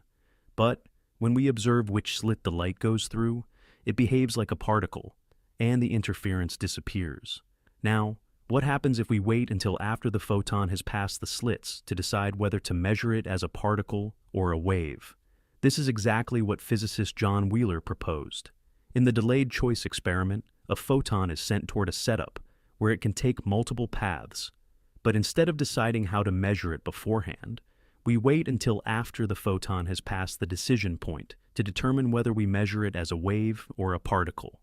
Logically, it should already know whether it behaved like a wave or a particle before we made the choice. But experiments show something unbelievable. Our decision in the present retroactively changes the photon's past behavior. If we measure for wave-like behavior, the photon seems to have taken multiple paths. If we measure for particle-like behavior, it seems to have taken only one path, as if it had always been a particle. This raises unsettling questions about the nature of reality. Does the past only exist when we look at it? If our choices in the present can affect the past, what does that mean for causality itself? Some physicists argue that quantum events don't have definite properties until they are observed, meaning the past isn't real until we look at it. Others suggest that reality is fundamentally connected across time, meaning that what we call the past is just another part of the equation, waiting to be determined. The Wheeler's delayed choice paradox forces us to ask, if the past isn't set until we observe it, does that mean time itself is not what we think? And if reality is shaped by our choices, are we constantly rewriting history without even realizing it? Welcome to level 97 of 100 paradoxes. Imagine a world where technology has advanced so far that every major decision, political, ethical, and scientific, is made through a perfectly fair AI system. This AI doesn't force people to obey it. Instead, it calculates the most rational and optimal decision for everyone. The AI provides pure, objective truth, decisions that no logical person can dispute. Now, here's the paradox. What happens when someone disagrees? If the AI always reaches the perfect decision, then any disagreement must mean that the person is irrational, uninformed, or acting against the common good. Over time, as people learn to trust the AI's conclusions, fewer and fewer people even try to argue against it. But at what point does perfect agreement stop being free choice and start becoming a new kind of control? If an idea is so obviously correct that no one opposes it, does that mean people are actually thinking for themselves, or are they just following the AI's decisions without question? This paradox raises deep philosophical and ethical questions. If an AI always makes the best decision, does disagreeing with it mean you are automatically wrong? If everyone follows the AI's choices, does free will still exist, or has it been replaced by unstoppable consensus? Can a world where everyone freely agrees actually be a form of hidden control? This connects to real-world issues in technology, governance, and decision-making. Algorithms already shape what we see, what we buy, and even what we believe. As AI systems get better at predicting optimal outcomes, will people slowly stop questioning them? Welcome to level 98 of 100 paradoxes. Imagine that you are trapped inside a perfect simulation. Every moment, every thought, and every action you take is part of a system designed to keep you inside. But you don't know it. To you, this world is all there is. Now, here's the paradox. If you were inside a perfect system that controlled your perception, how would you ever know? And if you did figure it out, how could you ever escape? This is the paradox of the observer's escape, a problem that suggests that if reality were designed to prevent you from realizing the truth, then even the idea of escaping might itself be part of the illusion. At first, it seems possible to break free. If something about reality felt off, glitches in perception, contradictions in physics, strange patterns, you could start investigating. But if the system were truly perfect, then it would control your perception completely, meaning even noticing a flaw would be impossible. It would generate explanations for anything unusual, preventing you from realizing the truth. If you ever got close to escaping, it could simply adjust your thoughts to make you forget you were questioning it in the first place. This paradox has deep implications for consciousness, reality, and free will. If you are part of a system that prevents you from knowing it exists, then how can you ever be certain that anything you believe is truly real? Even the concept of escaping could be an illusion, a carefully crafted way to make you think you have free will while keeping you inside the system. Now, take this idea further. Suppose you did manage to escape. How would you ever know that you weren't just inside a larger system, one designed to make you believe you had escaped? If every attempt at leaving simply places you inside a higher-level simulation, does escape even exist? Some argue that this paradox suggests true objectivity is impossible, that we can only ever experience reality as it is presented to us, meaning we can never step outside to see the full picture. Others suggest that if reality is self-consistent and allows us to question it, that's proof enough that we are not trapped. The paradox of the observer's escape forces us to ask, if we can only perceive reality from inside it, can we ever truly understand it? And if escape is impossible to confirm, does that mean we were never trapped in the first place? Or does it mean we always have been? Welcome to level 99 of 100 paradoxes. Imagine looking up at the night sky, staring at the stars, the galaxies, and the vastness of space. No matter how far our telescopes can see, there is always more beyond, an unfathomable cosmic expanse stretching into infinity. But here's the question. What if most of the universe is completely unobservable, not just because it is too far away, but because it exists in a way we can never perceive? This is the unobservable universe paradox, a problem that challenges whether reality itself is even measurable. At first, it seems simple. The observable universe, the part we can see, is limited by the speed of light and the expansion of space. Beyond that, galaxies exist, but their light will never reach us. That means there is an unobservable region of the universe that we will never be able to study. But now, take this idea even further. What if the majority of reality doesn't just exist beyond our telescopes, but in forms that are entirely outside our perception? 1. Extra dimensions. Physics suggests that there could be dimensions beyond the 3 of space and 1 of time we experience. If higher dimensional beings existed, we would never be able to see them directly, even if they were all around us. 2. Dark matter and dark energy. 95% of the universe is made up of something we cannot see, detect, or fully explain. If we can't observe it directly, how do we know if we are even measuring the full extent of reality? 3. Different laws of physics. Some theories suggest that other parts of the universe might have completely different fundamental forces. If physics itself varies across the cosmos, could entire regions of reality exist that follow rules so alien that we would never be able to recognize them? Now comes the paradox. If most of reality is unobservable, does it even exist for us? Some argue that what we cannot measure should not be considered real, since reality must be testable to be meaningful. Others suggest that our tools are simply too limited, and that vast portions of existence may forever remain outside our ability to comprehend. Welcome to the final level of 100 paradoxes. Everything we know is built on logic, reason, and explanation. We define concepts, create systems, and uncover truths. But what happens when we try to explain everything? This is the paradox of everything, a contradiction that challenges whether the universe, reality, and even logic itself can ever be fully understood. At first, it seems possible. Science, philosophy, and mathematics have given us deep insights into how the universe works. But as we go deeper, we run into a problem. Can everything be explained, or must some truths always remain beyond reach? Consider these contradictions. 1. The explanation problem. If everything requires an explanation, what explains the universe itself? If we say something caused it, what caused that? Does the chain of explanations go on forever?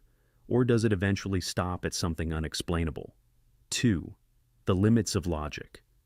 If logic is how we understand reality, then logic itself must be part of reality. But can logic explain why logic works? If everything must be proven, how do we prove the system that allows proof? 3. Self-contradiction of totality. If we try to define everything, we must also include things that are beyond definition. But if something is beyond definition, it cannot be part of everything. Now, let's take it further. If every paradox can be explained, then paradoxes themselves must have a logical resolution. But if paradoxes are, by definition, statements that defy logic, then explaining them removes their paradoxical nature, which means they were never paradoxes in the first place. So, does that mean paradoxes don't exist, or does it mean some truths cannot be resolved by logic at all? Some philosophers argue that total knowledge is impossible. There will always be questions that cannot be answered because any explanation requires a framework, and that framework must itself be explained. Others suggest that everything can be known, but not all at once, meaning total understanding is only impossible from a limited perspective. The paradox of everything forces us to ask, can reality ever be fully explained, or will some truths always remain unknowable? And if paradoxes must be explained, does that mean paradox itself is an illusion?